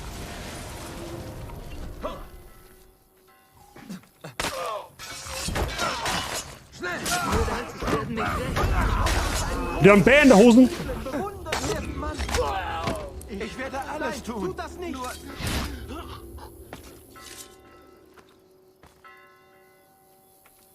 Ja. Nein, tut das nicht. Oh, du Shahida, der mir gleich. Oh, da lebt ja noch einer. Hey. Warte mal, wie? Schon. Ich mach doch nur meine Arbeit, ja?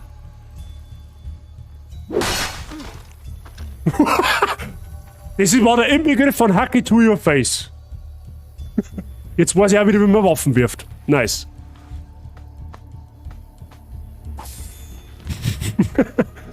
Lol.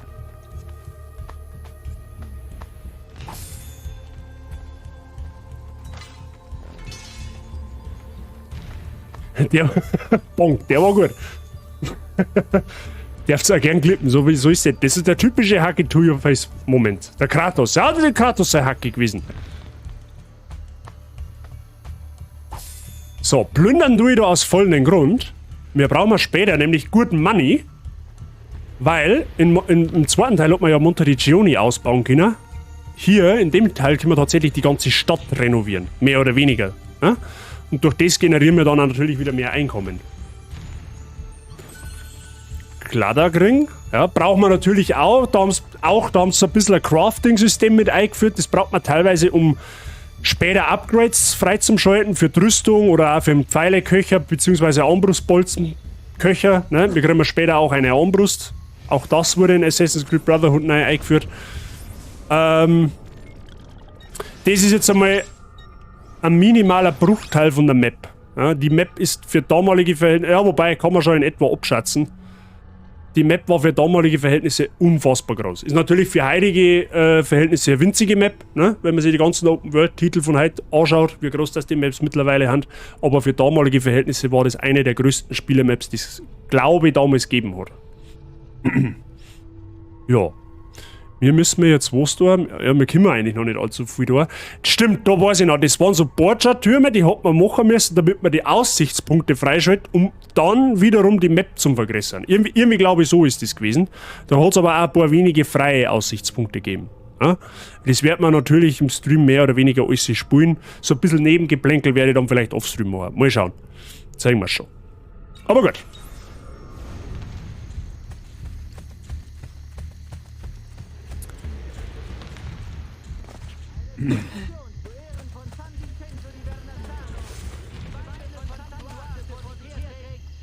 Weil noch ist es, glaube ich, so, dass man noch nicht gesucht werden können, selbst wenn wir einen Gegner auffällig killen.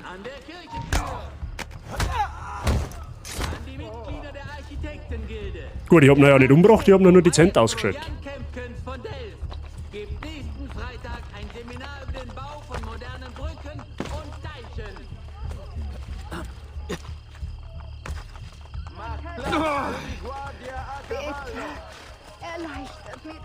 Ja, die haben natürlich, die dürfen in einem Assassin's Creed selbstverständlich auch nicht feiern, die typischen Bettlerinnen, ja, die wo damals im ersten Teil noch richtig penetrant waren.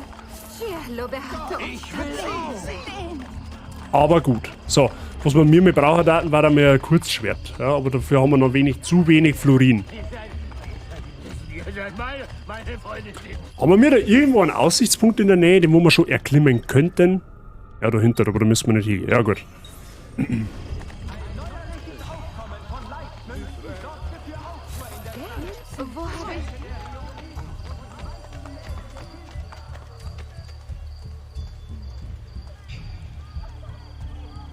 Es gibt übrigens einen Bug in dem Spiel, ich weiß nicht, ob der schon gepatcht worden ist, da machst du dir aber deinen ganzen Spielstand kaputt. Du kannst ja vor diesem Tutorial, wenn du genügend Florin sammelst, da schon eine, ja, bevor es da eigentlich erklärt wird. Wenn du das tust, kommst du nicht wieder raus. Ja, also, den Bug hat es mal gegeben, ich weiß nicht, ob es ihn immer noch gibt, aber probieren wir es jetzt vorsichtshalber nicht.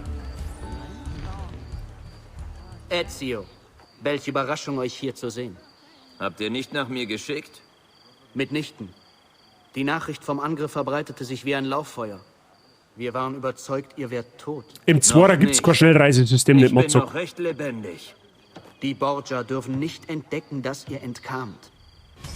Zumindest nicht das, was es im Brotherhood gegeben hat. Im Zwarer hast du nur innerhalb der Städte mehr oder weniger an 1 oder 2 Punkte maximal hast du schnell reisen können. Das richtige Tunnelsystem hat es erst im Brotherhood gegeben. So, der Neue in der Stadt. Machiavelli durch Rom begleiten und verschiedenen Gefahren auf dem Weg begegnen. Volle Synchronisation kriegen wir, das kann ich nicht aussprechen, das Wort, den Borgia Hauptmann in das Gerüst werfen, um ihn zu eliminieren. Da fängt schon an. Folgt mir. Erregt bloß keine unnötige Aufmerksamkeit. Tue ich das je?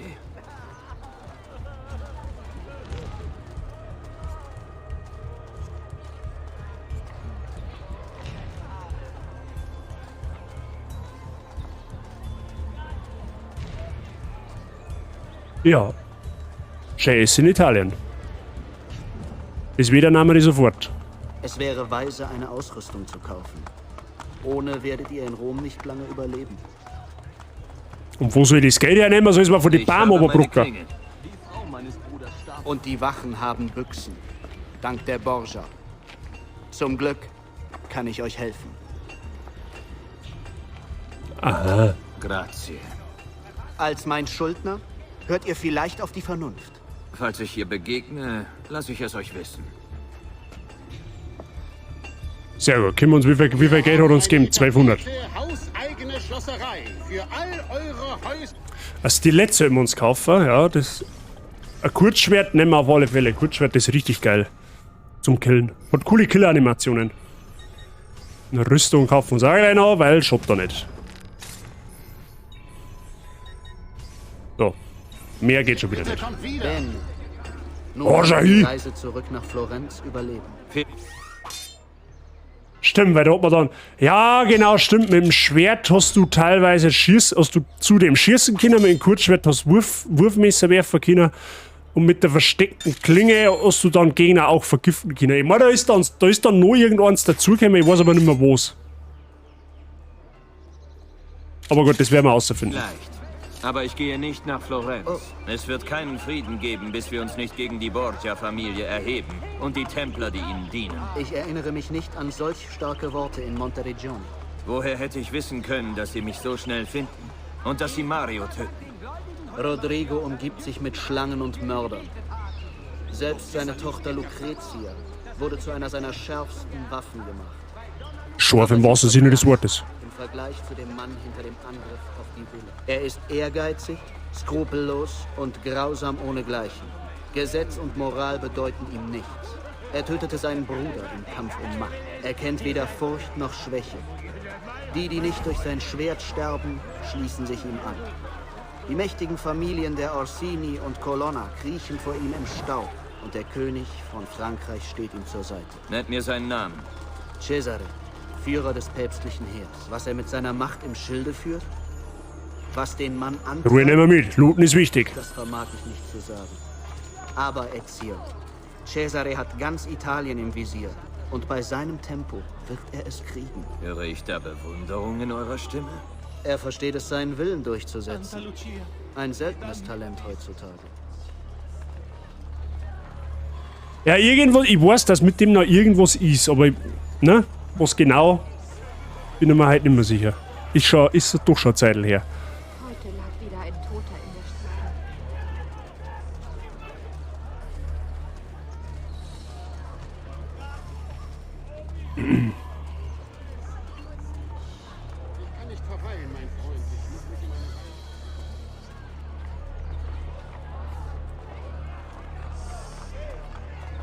Muss ich mir da mal schauen, wie wir das hinbringen mit den 100%. Ich werde es jetzt nicht darauf auslegen, ne? Wenn ich es schaffe, dann schaffe ich es, wenn nicht, dann schaffe ich es halt nicht. Sollten wir nicht lieber reiten? Roma ist sehr groß. Als Cesares Feldzüge in der Romagna erfolgreich waren und die Borgia an Einfluss gewann, haben sie erhebliche Teile der Stadt Rom in Besitz genommen.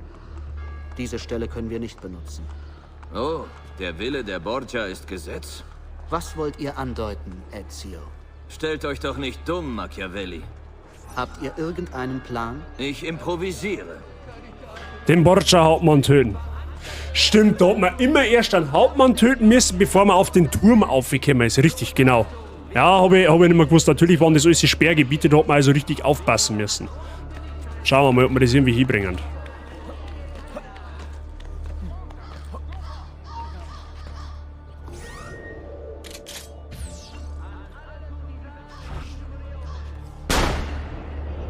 Schnauze.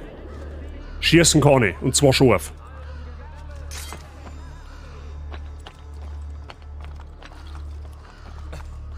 So, den soll man in irgendein Gerüst werfen, also wahrscheinlich eins von da herunter.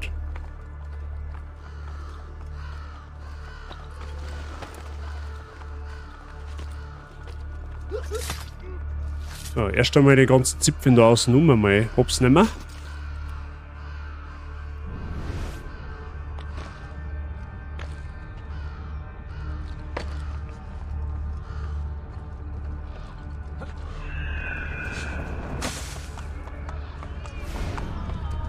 Aha, der geht da drinnen rum. Das könnte man aber schaffen, indem man einfach die anderen Hops nimmt.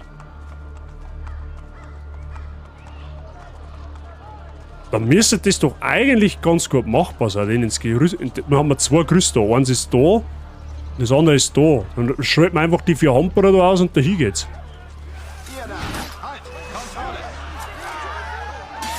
Lass den bluten, Jungs. Ihr habt wohl Todessehnsucht. Wenn ihr in einem Borgia-Viertel auch... Lasst den bluten, Jungs. Es war äußerst unklug, sich mit den Borgia anzulegen, Assassine. Lass den bluten, Jungs. Es war äußerst unklug, sich mit den Borgia anzulegen, Assassine. Ja, gut, okay. So tragisch war's nicht. Zu Machiavelli zurückkehren. Achso, ja, ich meine, ich muss den Turm jetzt abfackeln. Oder lernen wir das jetzt erst? Mal schauen.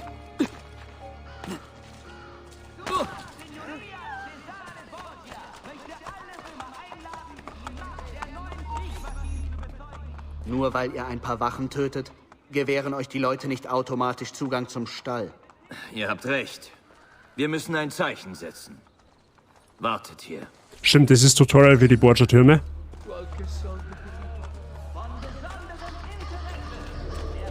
Den müssen wir jetzt abfackeln, genau. Ah, stimmt. Ja, so ein bisschen verschwommen ist meine Erinnerung, aber war nicht weit weg mit meiner Vermutung. Reicht das?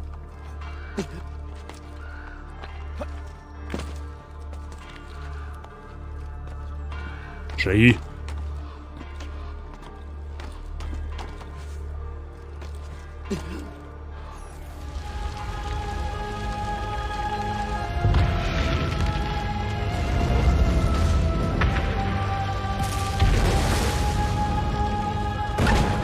Also ganz cool. Anscheinend steht dieser Stall inzwischen zum Verkauf. Nach euch. Derjenige, der das Kind von der Madonna mit Kind-Statue in der Mauer oberhalb des Käsehändlers gestohlen hat. Ja, lass mich ran, jetzt kriege ich genau die 250, die ich brauche, um den Stall zu kaufen, oder? 100%. Den Stall renovieren. Hallo? Die Stelle für... Achso, okay, der kostet 0. Die Bürger Roms benutzen renovierte Ställe, um dort ihre Pferde unterzustellen. Deshalb stehen dort jederzeit Pferde zur Verfügung.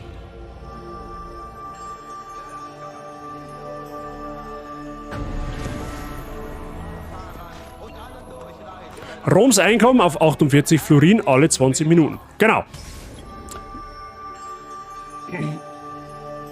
Wie gewonnen, so zerrum. Genau, und so läuft es im Endeffekt in der ganzen Stadt ab. Ja, also da kannst du all möglichen Zeugs renovieren. Schmieden, Schneider, Tunneldurchgänge, Banken, Pferdelställe, alles mögliche, was man sich irgendwie ein wenig vorstellen kann. Geht natürlich auf Dauer gewaltig ins Geld. Du kriegst aber mehr Kohle, je mehr du ausbaust. Ja, und das, vor allem das Tunnelsystem lohnt sich halt, weil du, glaubt's mir, ihr habt keinen Bock von da, dann irgendwann einmal da oberlaufen zu müssen. Das ist richtig Cancer. Ja? Aber ja. Das ist halt jetzt mehr Tutorial noch.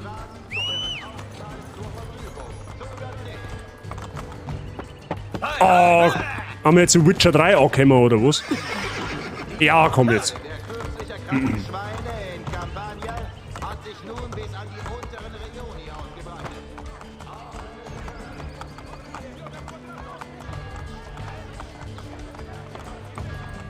Ich damals auch ziemlich cool gefunden, dass du in einer fucking Stadt reiten kannst. Das hat es in einer Assassin's Creed ja bis zum damaligen Zeitpunkt nicht einmal gegeben.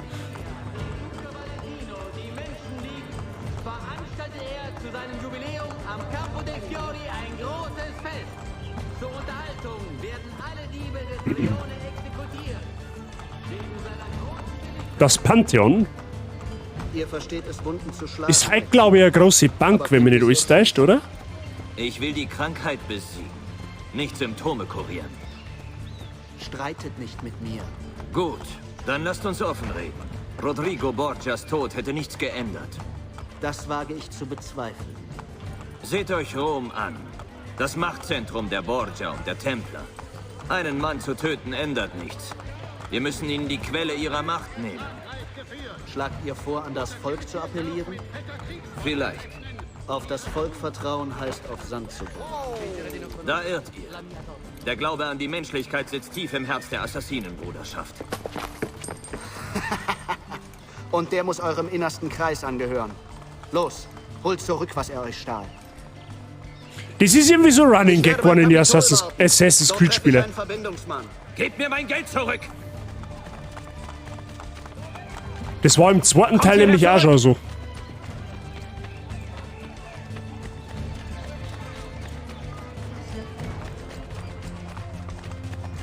Ihr macht einen großen Fehler! Verschwinde, bevor ich es bereue, dein Leben verschont zu haben. Wow, wegen 250 Florin.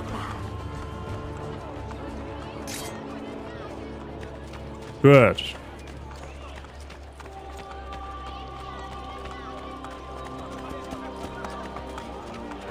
Okay, ich sehe jetzt schon, die Battle-Weiber, die haben jetzt schon sehr penetrant.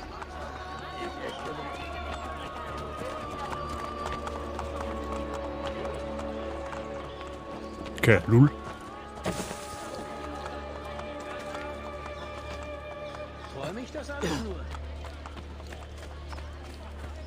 Okay. Warte mal, haben wir da irgendwie... Ich mag das nicht, wenn ich da so einen Blindflug unterwegs... Ach du Scheiße. Ja, okay, ich tue jetzt da mal schnell den Turm da erklimmen, damit ich mir zumindest ein bisschen was sieg.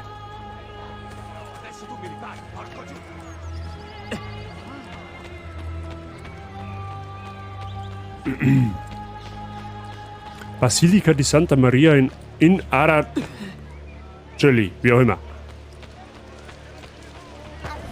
Ah, an den Palast kann ich mich auch noch erinnern, da haben wir, glaube ich, auch einmal eine Mission.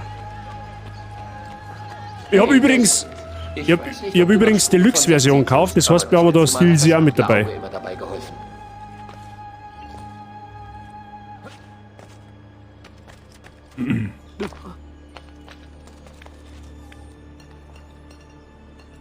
Genau, so hat man viel Durchblick, so nämlich.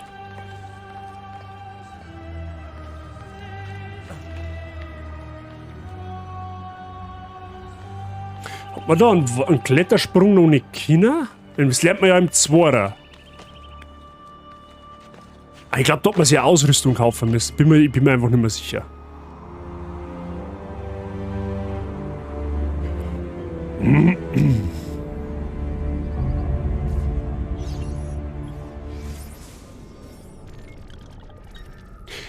Ja, so viel Erleuchtung hat uns jetzt ja auch nicht gebracht, dann nehmen wir den lieber auch noch mit, ja, damit wir ja nicht im Blindflug unterwegs sind.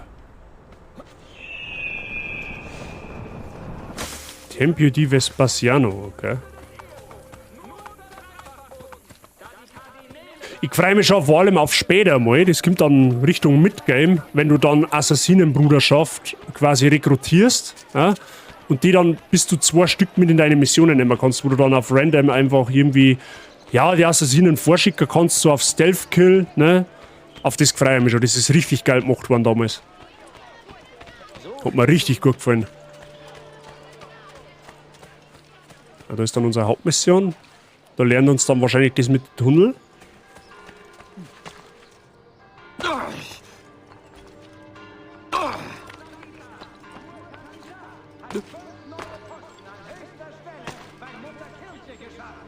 Ah, komm ich da jetzt nicht hin, oder was ist das der Ernst? Okay, das Gebiet ist noch gesperrt. So jetzt. Oh, da ist ein Kissen? Ja, immerhin. Kupfererz, okay.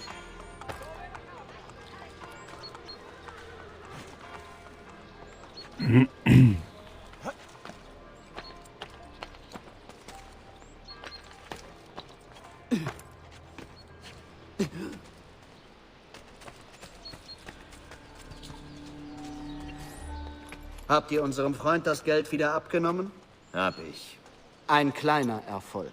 Doch bei Zeiten und mit viel Arbeit haben wir ein paar Dutzend mehr. Und bei Zeiten wird Cesares Blick wieder auf uns fallen und uns zerschmettern. Nun, wo ist mein Kontakt, Vinicio? Er hätte den Brief längst abfangen müssen. Nicht anwesend.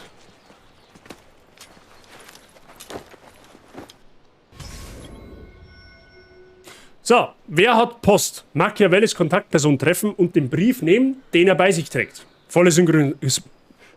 Ich sage jetzt ab jetzt immer volle Synchro, ja, das tut mir leichter. Den Borgia-Kurier in weniger als 1 Minute fangen. Da geht schon wieder auf Zeit, das kann noch in die Hosen gehen.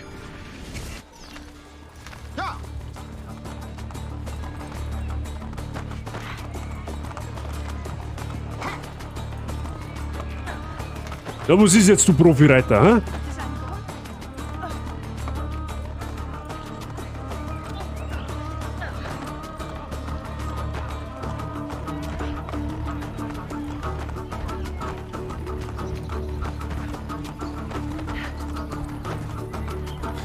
Wait, fangen heißt ja nicht zwangsweise nicht umbringen dürfen, oder?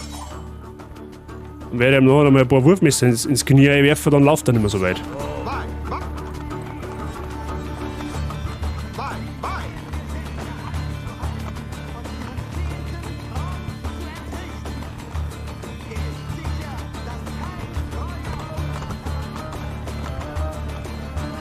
Mr. Machiavelli, Sie kann galoppieren, gell? Das wissen Sie vielleicht schon. Das Pferd Schnellrenner.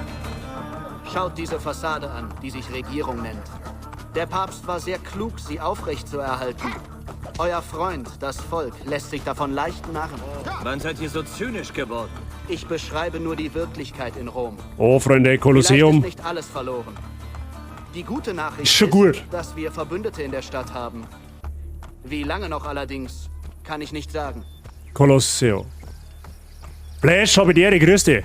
Alles fit bei dir, schön, dass du einer schaust. Cube Twister, habe ich die Ehre. Jetzt schwappt die Leute rein, da schon her. Grüß Gott, ich war jetzt... Was? Ich war jetzt auch da. Ich komm gerade von der Jassi. Alles Flaschen. Wie jetzt? Du kommst gerade von der Jassi? Ist die schon fertig oder was? Nein. Gerald, bist du...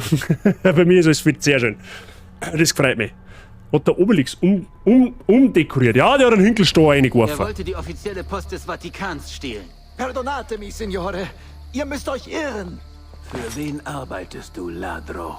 Ich arbeite für niemanden. Dann kümmert auch keinen, was wir dir antun. Oh, meine Fresse, ja.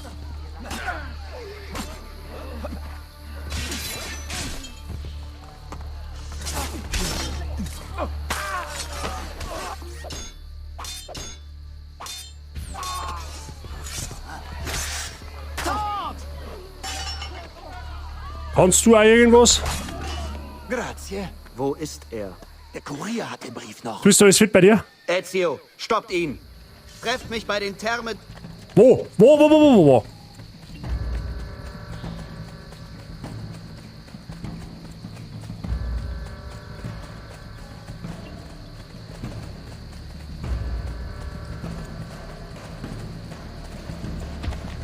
Okay, der war nice.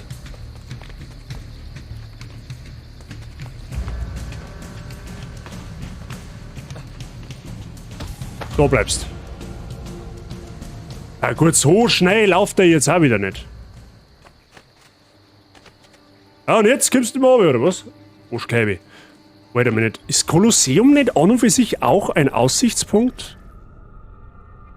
Kann mich erinnern, dass man das einmal erklimmen muss. Kann mich aber erreichen. Ja, okay. Wird man halt jetzt da noch nicht als... Oh, das war jetzt eigentlich nicht der Plan. Wird man halt jetzt da noch nicht als Aussichtspunkt angezeigt. Aber gut, das kommt ja alles noch. So, jetzt müssen wir erst wieder rausfinden aus der Bude. Aber warte mal, da war der ja Ausgang gewesen, oder?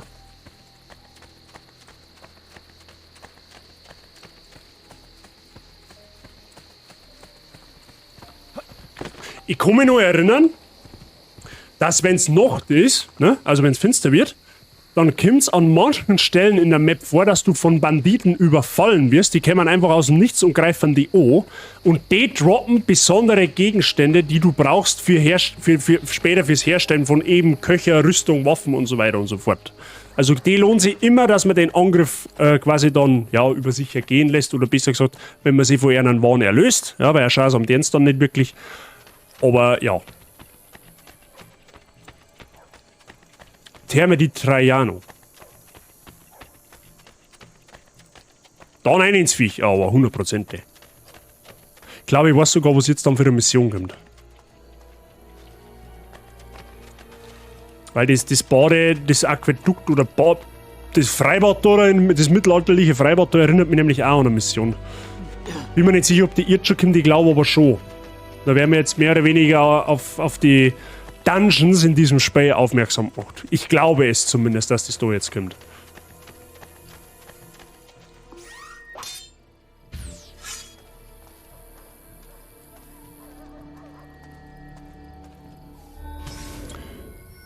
Crepi il Lupo, den Brief zu Machiavelli bei den Traiansthermen bringen. Volle Synchro, keine Gesundheit verlieren.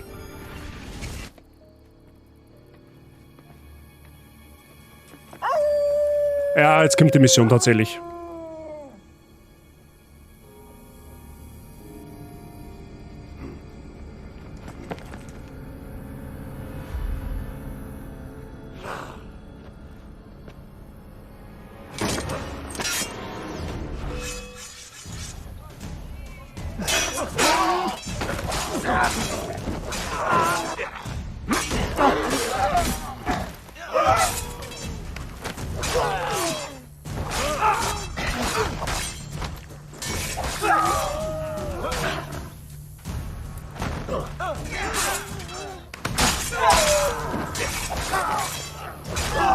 Wow, nice. Auf First Try keine Gesundheit verlieren. Wifi mag alles mehr einschenken. Krieg's gleich. Okay, damals habe ich einige Versuche gebraucht, das ohne Hits zu machen. Das hätte ich jetzt tatsächlich nicht gedacht, dass ich das jetzt auf First Try schaffe. Weil das sind doch einige Gegner. Und die haben wir jetzt erst einmal plündern, ja? Das haben wir uns verdient. Danke dir, Verb.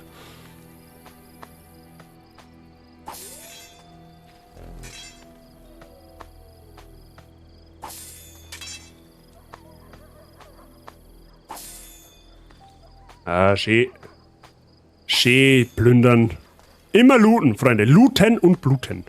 Grunddevise in Assassin's Creed. Haben wir jemanden vergessen? Bestimmt, ja, 6. Na, hau ab, weh, du hast Flats auf dich. Ich hab's noch nie geschafft. Ja, soll Spieler gehen, ich kann auch nichts dafür. Hilft halt einmal nicht.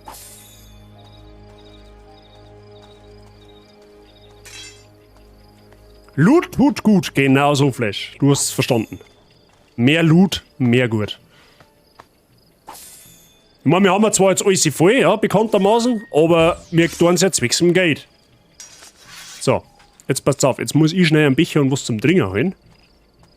Derweil ich schnell ganz kurz allein. Ich bin sofort wieder da, dann machen wir so ASMR-Einschenker, schnell geschwind, für unsere Frau Wifi. Ja, wo ist mein Mauszeiger? Das geht leider nicht anders, weil eben im Fenstermodus nicht, das gibt's im Fenstermodus quasi nicht, deswegen muss ich da so außertappen. Aber das meine ist das Wenigste. Ich bin sofort wieder da. Nicht weggehen. Gleich gibt's zauberhaft neues mehr.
So, Freunde der Sonne. Jetzt mache ich da mal schnell eine Spielleise.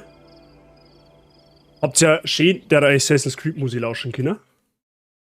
Und dann muss ich mir meine Filter ausschalten, damit auch nichts passiert.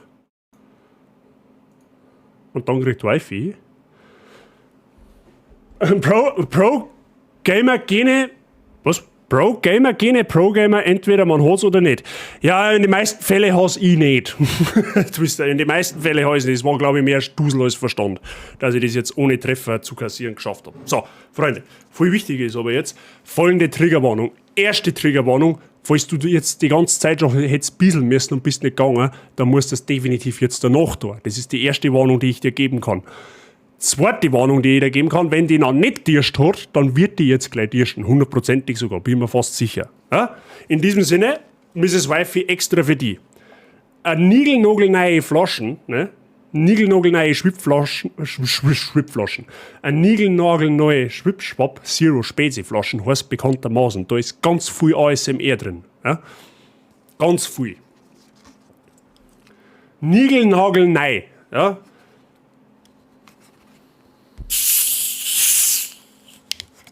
Ah, ihr merkt schon, da ist Zunder drin, wenn du mich fragst. Ich war vorher schon und dadurch habe ich immer. Durst hast immer. Ja, du gehst gleich wieder bieseln. Sagt der, wie es ist. So, Freunde, aufgemerkt.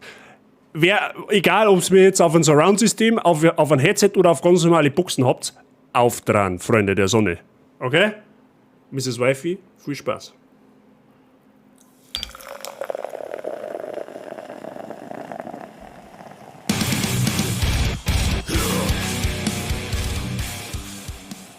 YBO, das war uncooles Timing.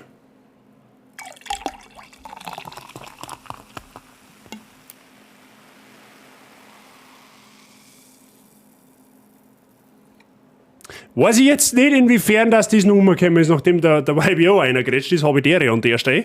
Ich hoffe, man hat trotzdem ein bisschen was gehört. Bazigang, ich wünsche Prost an alle. Ne? Dehydrieren soll man nicht. Ja, auf euch. Schöner Abend, ein Kollege.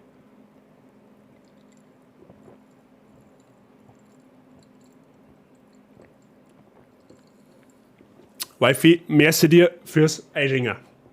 Hat gut da tatsächlich. Ich muss einfach einmal öfter dran denken, mir mal Dringer mitzunehmen. Ich vergiss das oft so stark. Eigentlich in 90% der Fälle, wenn ich stream, vergiss ich mal einen Dringer herzustellen. Außer im Sommer, da vergiss ich es nicht. So, Wifi, ich hoffe, es hat passt. Anders da trinkst du ja auch nichts. Ich muss fairerweise dazu sagen, ich brauche normalerweise in einem normalen Stream-Rhythmus, wenn ich so 2,5-3 Stunden stream, brauche ich auch nichts zum Trinken. Wie gesagt, wenn es normale Temperaturen hat, dann ist es nicht so aus. So. Halt das, ihr seht ja noch, ihr seht ja noch gar keinen Ton. Ihr habt ja noch gar keinen Ton, wollte ich gerade sagen. Entschuldigung. Einen Ton soll es natürlich schon haben, gell? Habe jetzt meine Filter wieder eingedruckt? Natürlich nicht. Ja, seht ihr da haben wir schon wieder beim Pro-Gamer. Ja, der hat sich schon wieder erledigt mit den Gene. So, jetzt aber. Beide hat's passt. Sehr gut, das freut mich. Weil ja, ist fit bei dir. So, jetzt machen wir noch schnell ein paar Meter, okay? Machen wir noch schnell ein paar Meter, gut. Gut. Wie schauen wir denn jetzt auf der Map aus? Ja, dann ein Haufen Borgia-Türme. Also ich sag einmal so, ich glaube, dass man keiner Base ist. Wo ist mein Mauszeiger, der zupft die? Ich glaube, dass man keiner von euch Base ist, wenn ich diese Aussichtspunkte offstream mache, oder? Weil da passiert ja wirklich denen nichts. Das ist nur aufgekraxeln, synchronisieren, gibt es eine kleine Talrundfahrt, sag ich jetzt einmal mit der Drohne, und mehr passiert da nicht, außer dass sie die Map aufdeckt. Ich glaube, das können wir uns für einen Stream sparen. Ja, es wollte ja schließlich was sein. Die Borgia-Türme machen wir natürlich on-stream, ja, weil da muss man sneaken teilweise, da muss man Gegner killen, das rentiert sich dann schon eher. Aber so die Aussichtspunkte habe ich im 2er auch so gehandelt, die meine macht man off-stream, weil da habt ihr nichts davon und es ist einfach nicht schön zum Zuschauen, finde ich. Ne? Wenn sie natürlich sagt, nein, halt's mal, das machst du gefälligst auch on-stream, ja, asozial, dann mache ich es natürlich on-stream. Aber ich glaube, dass da keiner ein Problem hat damit. Wir müssen von hier gekommen sein. Ja, stimmt, da haben wir jetzt tatsächlich zwangsweise das erste Versteck von Romulus heißen die Dinger, das sind die Dungeons aus Brotherhood. Im 2er waren es ja die Assassinengräber, ist basically dasselbe, heißt noch anders.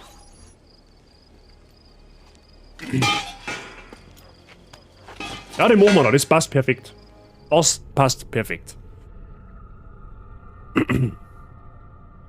Fix, jetzt haben wir in Dosenbiesel. Sechs hast du, ich hab dich gewarnt. Hoffentlich hast du eine flussfeste Bemper so. Die Hallen von Nero, den Schrein des Romulus finden, akzeptieren oder ablehnen, ist klar. Die Erinnerung innerhalb von 8 Minuten beenden. Das ist eine der Erinnerungen, die ziemlich schwer ist. Da gibt es nämlich Dungeons, also der jetzt glaube ich nicht, aber es gibt auch einen Romulus-Dungeon, das ist ein fucking Irrgarten. Und den musst du auch innerhalb von einem Zeitlimit clearen. Und das, meine Freunde, ist absolut nicht einfach. Da musst du den Dungeon wirklich auswendig kennen. Sag ich gleich, wie es ist, spoiler dir vorweg, das werden wir nicht schaffen. Und ich werde da jetzt auch nicht rushen, weil ich da keine Möglichkeit sehe, das zum Schaffen.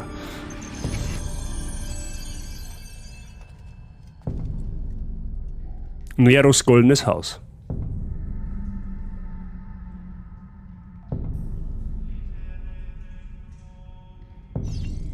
Einen Weg in die unterirdischen Ruinen finden. Freunde, und das ist einfach Liebe in Assassin's Creed. Ja? Solche Dungeons vermisse ich einfach in den moderneren Spielen und ich hoffe einfach inständig, dass bei Assassin's Creed Mirage ja, wieder wirklich back to the roots gehen und uns die Möglichkeit geben, dass wir auch wieder sicher in die Dungeons kriegen. Ich würde es zu Tode feiern. Du hast es geschafft. Ich hab's einmal geschafft früher, aber da habe ich auch keine Ahnung, wie viele Versuche gebraucht. Wie gesagt, wir werden uns da jetzt hier nicht einrennen. Ja? Das mache ich vielleicht auch offstream. Ja, mal schauen. Glaube eher nicht, aber ne? Wobei ich momentan privat wieder Elden Ring zocke, von daher wird es mit der Zeit wieder so, ne? Aber das kriegen wir schon. Das sind so Spätschicht-Sachen, Handes, ne? Da sitzt sich der Basi dann um halb 11 bei der Nacht noch hier und tut dann Aussichtspunkte machen. So.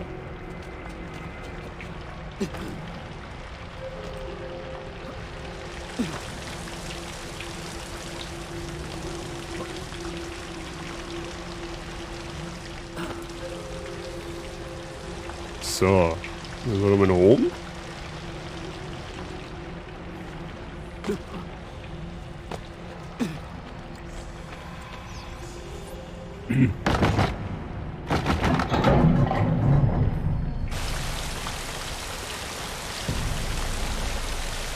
Ja, man sieht es nicht gescheit. Der Boden drunter ist brüchig, ja, und je mehr Wasser da drinnen ist, umso mehr Gewicht lastet auf dem Boden und irgendwann kracht der Boden ein. So zumindest die Theorie.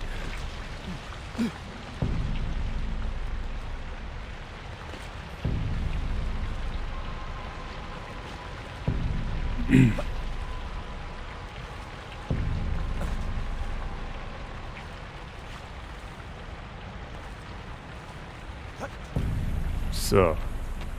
Ja, aktivieren.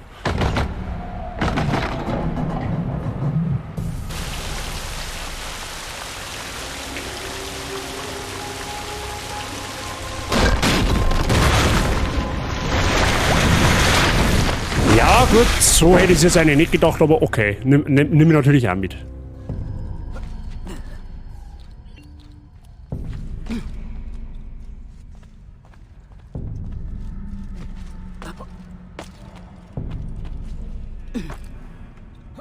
Gut, man hätte wahrscheinlich jetzt einfach ein Obi. Achso, man kann.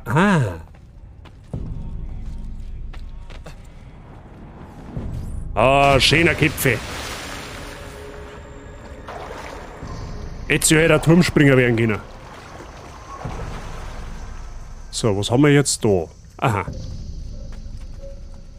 Sexys und genau das ist es. Du musst den Dungeon wirklich auswendig kennen. Du musst genau wissen, wo du hin musst. Du musst genau wissen, wie du da hinkommst. Sonst schaffst du das auf 8 Minuten nicht. Und da ja das Spiel bei mir jetzt doch schon, naja, gute 12 Jahre her ist, oder 8 Jahre, seitdem wir das letzte Mal gespielt haben, das sind wir es auch, ja, werden wir da keine Chance nicht haben. Jetzt muss ich nur mal schauen. Aha, da oben haben wir auf alle Fälle einen Punkt, wo wir hinkraxeln können.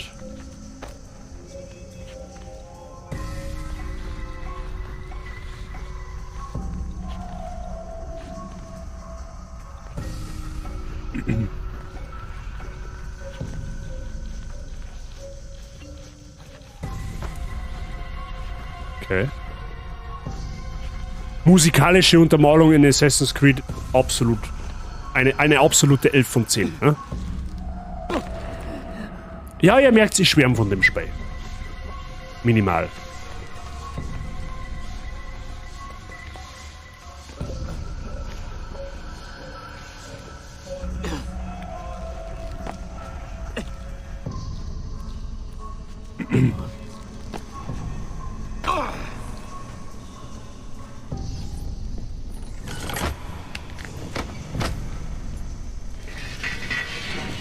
Okay.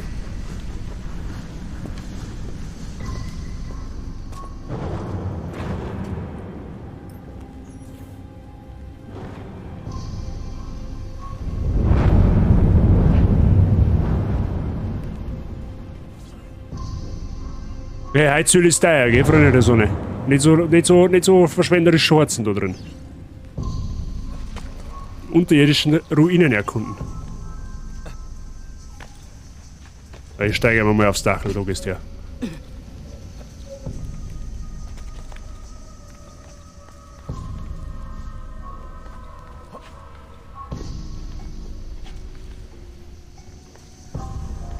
So. Und mal schauen. Aber müssen wir da noch weiter um. Okay.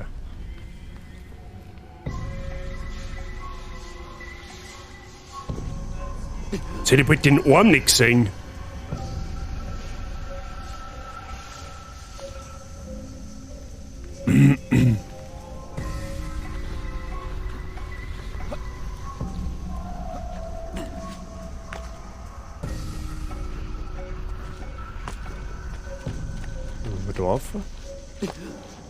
Bist du halt auch schon alt und blind? Das will ich nicht, das bin ich schon. Ja, erstens mal habe ich eine Brille und zweitens mal bin ich 30. What do you mean?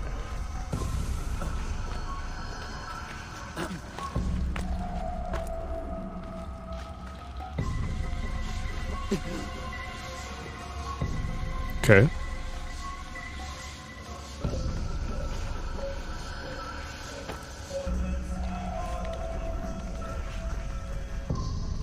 Oh, ich liebe so Dungeons. Ohne Scheiß. Das ist genau mein wieder. Kann den ganzen Tag spielen, sie die Dinger. Ah, da hinten ist noch so eine Romulus-Flagge. Aber die interessiert mich ehrlich gesagt. Wobei, warte mal.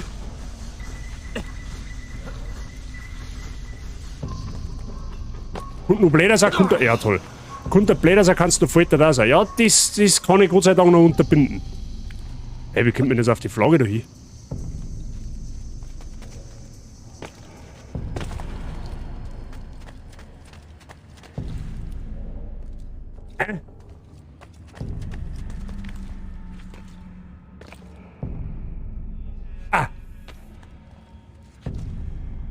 Kann man da aufheben? Wahrscheinlich nicht, oder? Nein, das geht nicht. Null.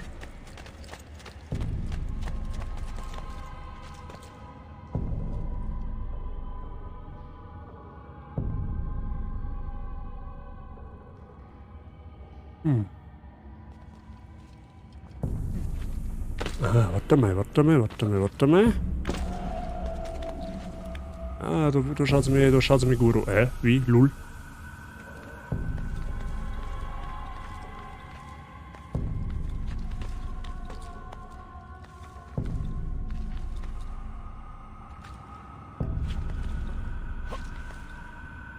Ah, da kommt man dann da auf das Dach um und dann kann man einfach einmal umspringen.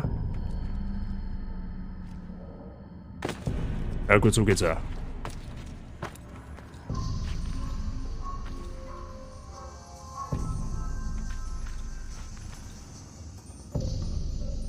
Ja. Bringt mir zwar nichts, aber immerhin nehmen wir es mit. Ja, wenn er schon so deutlich da steht, dann nehmen wir ihn halt mit.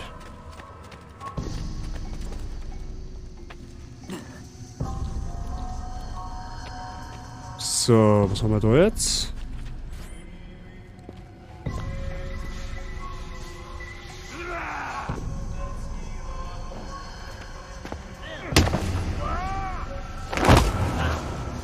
Wo was haben wir eine Bandschelle gewinnen?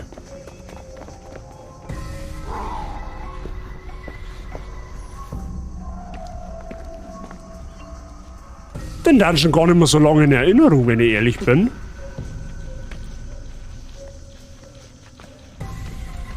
Ach, von da haben wir kennen, okay.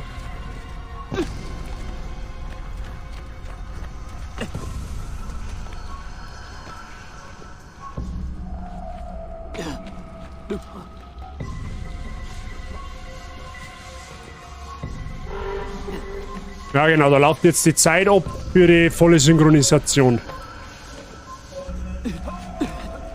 Oh, voilà. Genau, Erinnerung innerhalb von 8 Minuten beenden ist fehlgeschlagen. So, da wenn du ein wenig umschaust oder die halt einmal verspringst oder was weiß ich, ist halt eigentlich in der Regel schon vorbei.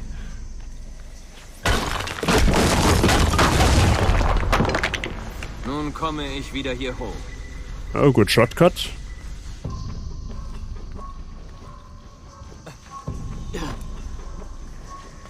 Und da hinten ist eine Kiste. Na. Hallo? Lul? Ey, yo, what do you mean? Hallo? Ich will da um. Ich will die Kisten haben. Ezio? Hallo? Können Sie bitte... Hallo? Ja, er mag ihn nicht. Er hat keinen Bock auf die Verstehe die Frage nicht. Ja, da müssen wir auf den Loot verzichten, das hilft ja nicht. Ezio hat keinen Bock auf Loot. Offenkundig. Hemmraum habe ich die Christi. Sowas taugt mir auch Vollgas. Also so Kletter- und Rätselpassagen. Wenn sie in dem Rahmen haben, ja. Definitiv. Gehen ich genauso mit. Ah, da ist auch noch Kisten. Ich hab mir gedacht, ich hab was aus dem Augenwinkel gesehen. Hemmraum, alles fit bei dir?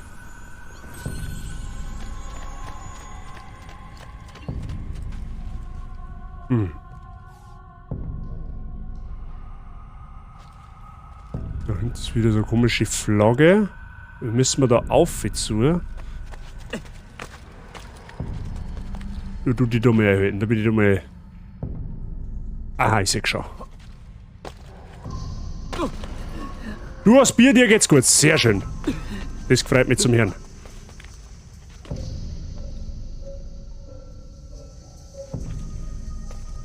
Ja, soll aber ja so auch aufkommen, oder? Nein? Okay. Aha, okay. Aber man muss nur mal schauen.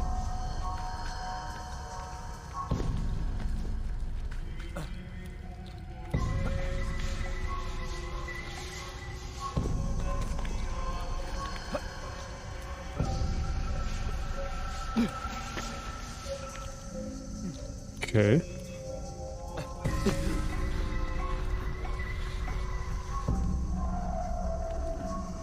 Jetzt bin ich mir nicht sicher. Okay.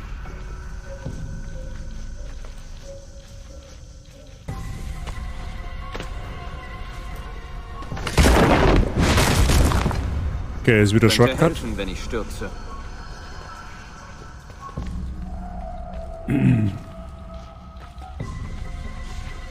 Aber ich sag schon, die 8 Minuten zum Schaffen, ohne Scheiß, das ist knackig. Da musst wirklich schnell sein.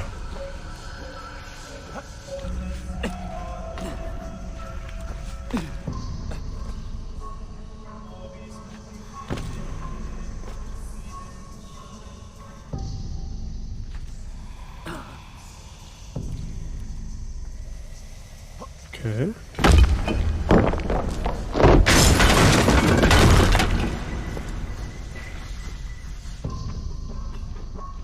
Wieder Shortcut.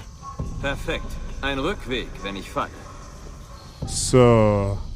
Die Botschaftflagge ist da hinten, die meine ich los jetzt aber sausen. Weil brauchen wir uns nichts vormachen, die werde ich sowieso nicht sammeln, weil du wirst du blöd im Kopf, wenn du die in ganz Rom einsammeln möchtest. Kattel, aber die Ehre, grüß dich. Na, ist fit bei dir.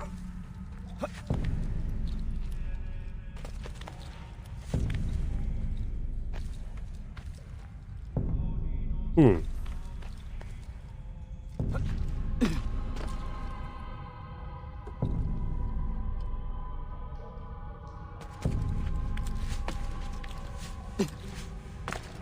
Okay.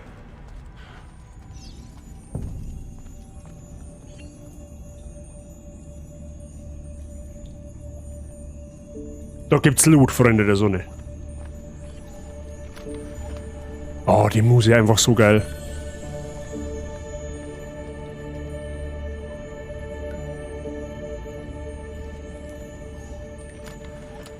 So kann man Atmosphäre schaffen.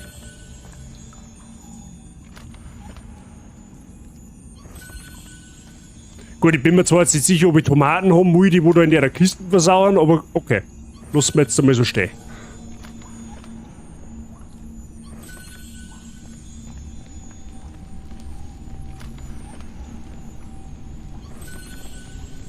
Sonst noch was? Na, okay.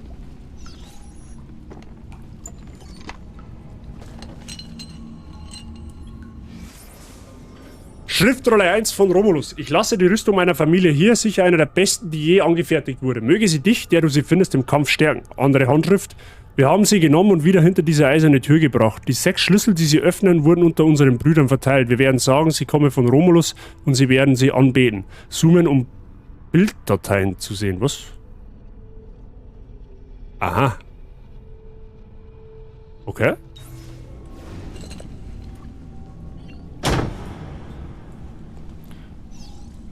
Diese Schlüssel öffnen die geheime Schatzkammer der Anhänger Romulus. Karte öffnen, um die Kammer zu finden. Keine Karte verfügbar. Nice.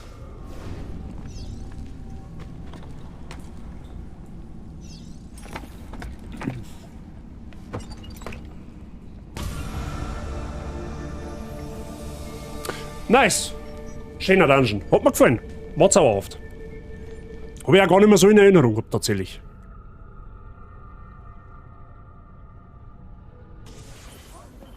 Die Anhänger von Romulus.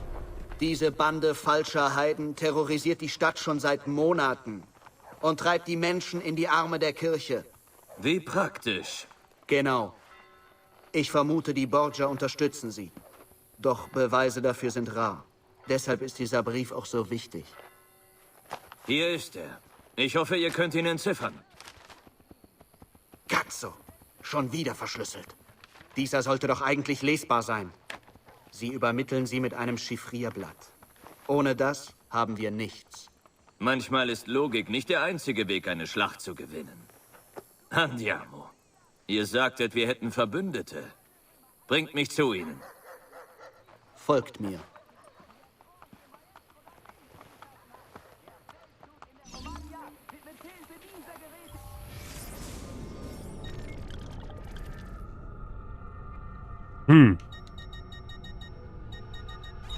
Ich meine, wir müssen doch jetzt... ja genau, stimmt, das.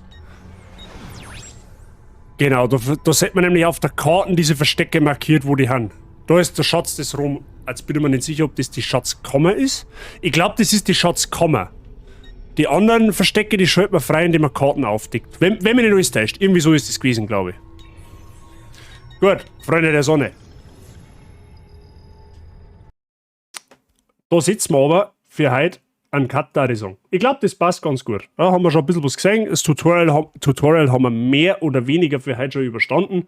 Ja, also beim nächsten Mal geht es dann tatsächlich wieder eher mehr ans Eingemachte. Ja? Aber so Tutorial gehört halt leider dazu. Aber ich glaube, für das, wie gesagt, dass das Spiel schon 12 oder 13 Jahre auf dem Buckel hat, ich bin mir nicht sicher, wann es erschienen ist. Ich glaube 2011, 2010 oder 2011, 2009 ist auf alle Fälle Assassin's Creed 2 gekommen, das weiß ich noch. Und Brotherhood, glaube ich, 2 Jahre später.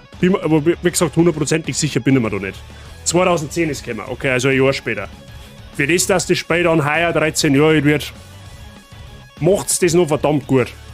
Ich finde halt, bei den Teilen kommt halt die Atmosphäre noch wirklich gut rüber. Ja, also die können wirklich...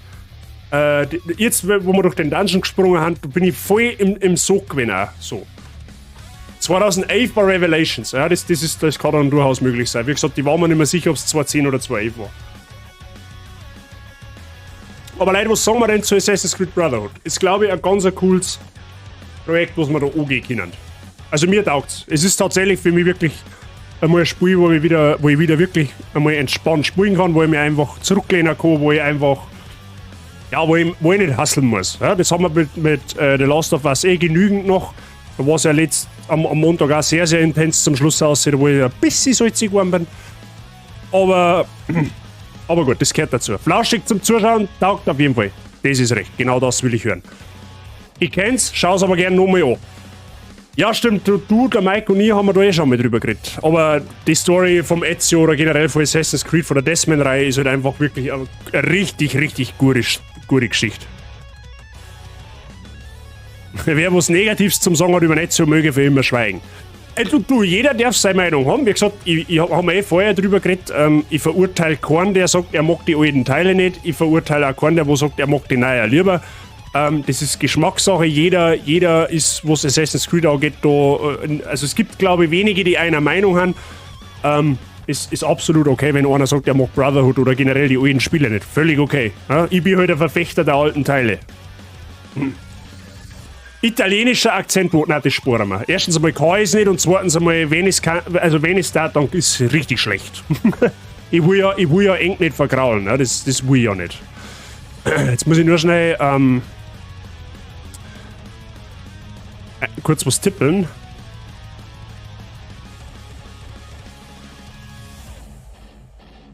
Aber so, wie gesagt, mir gefällt's wirklich wahnsinnig gut. Ich habe es jetzt, wie gesagt, jahrelang nicht mehr gespielt und es ist einfach für mich zum Oberkämmer richtig, richtig geil. Und gerade so für den Feierabend, sauerhafte Geschichte auf alle Fälle. Also beim Ezio, da müsste man es auf italienische Sprache umstellen, ja, aber mit deutschen Untertiteln. Aber da wir ja ein bayerischer bzw. generell deutscher Kanal haben, ist dem nicht so. Ja.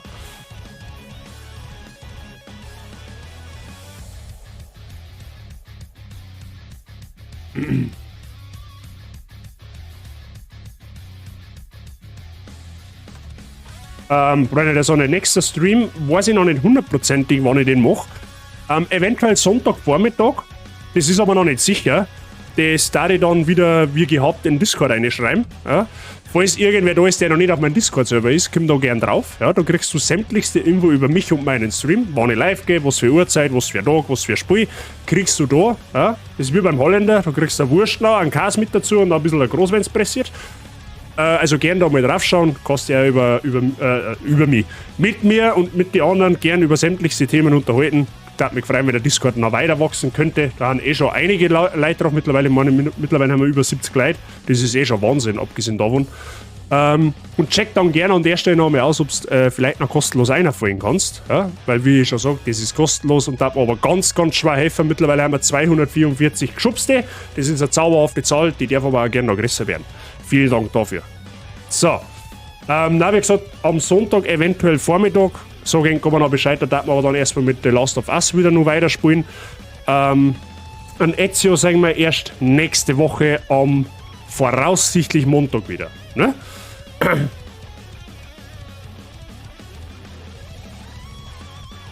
So, jetzt schauen wir mal, wer nun live ist, aber ich glaube, ich weiß jetzt, wie wir heute gehen. Aha, ja, sechs da, die ist online.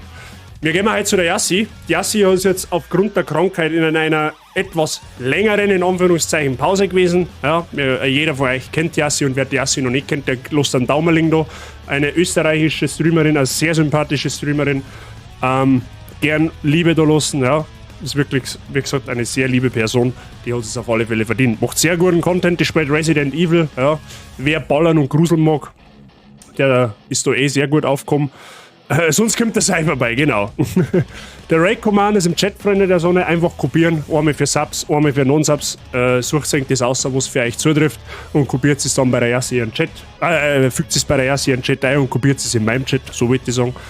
Und ja. Ansonsten bleibt mir nichts weiter zum Sagen. Genau. Ist, glaube ich, alles erklärt. Alles gesagt, was ich sagen wollte. Ich sage merci fürs Zuschauen. Schön, dass ihr da wart. Hat mich gefreut, dass ihr wieder dabei wart. Wir sehen uns, wie gesagt, voraussichtlich am Sonntagvormittag.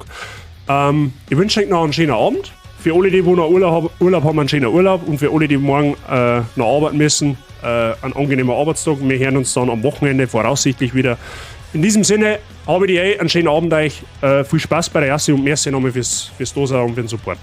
In diesem Sinne haut euch rein. Für euch und bis wahrscheinlich Sonntag. Habe ich euch.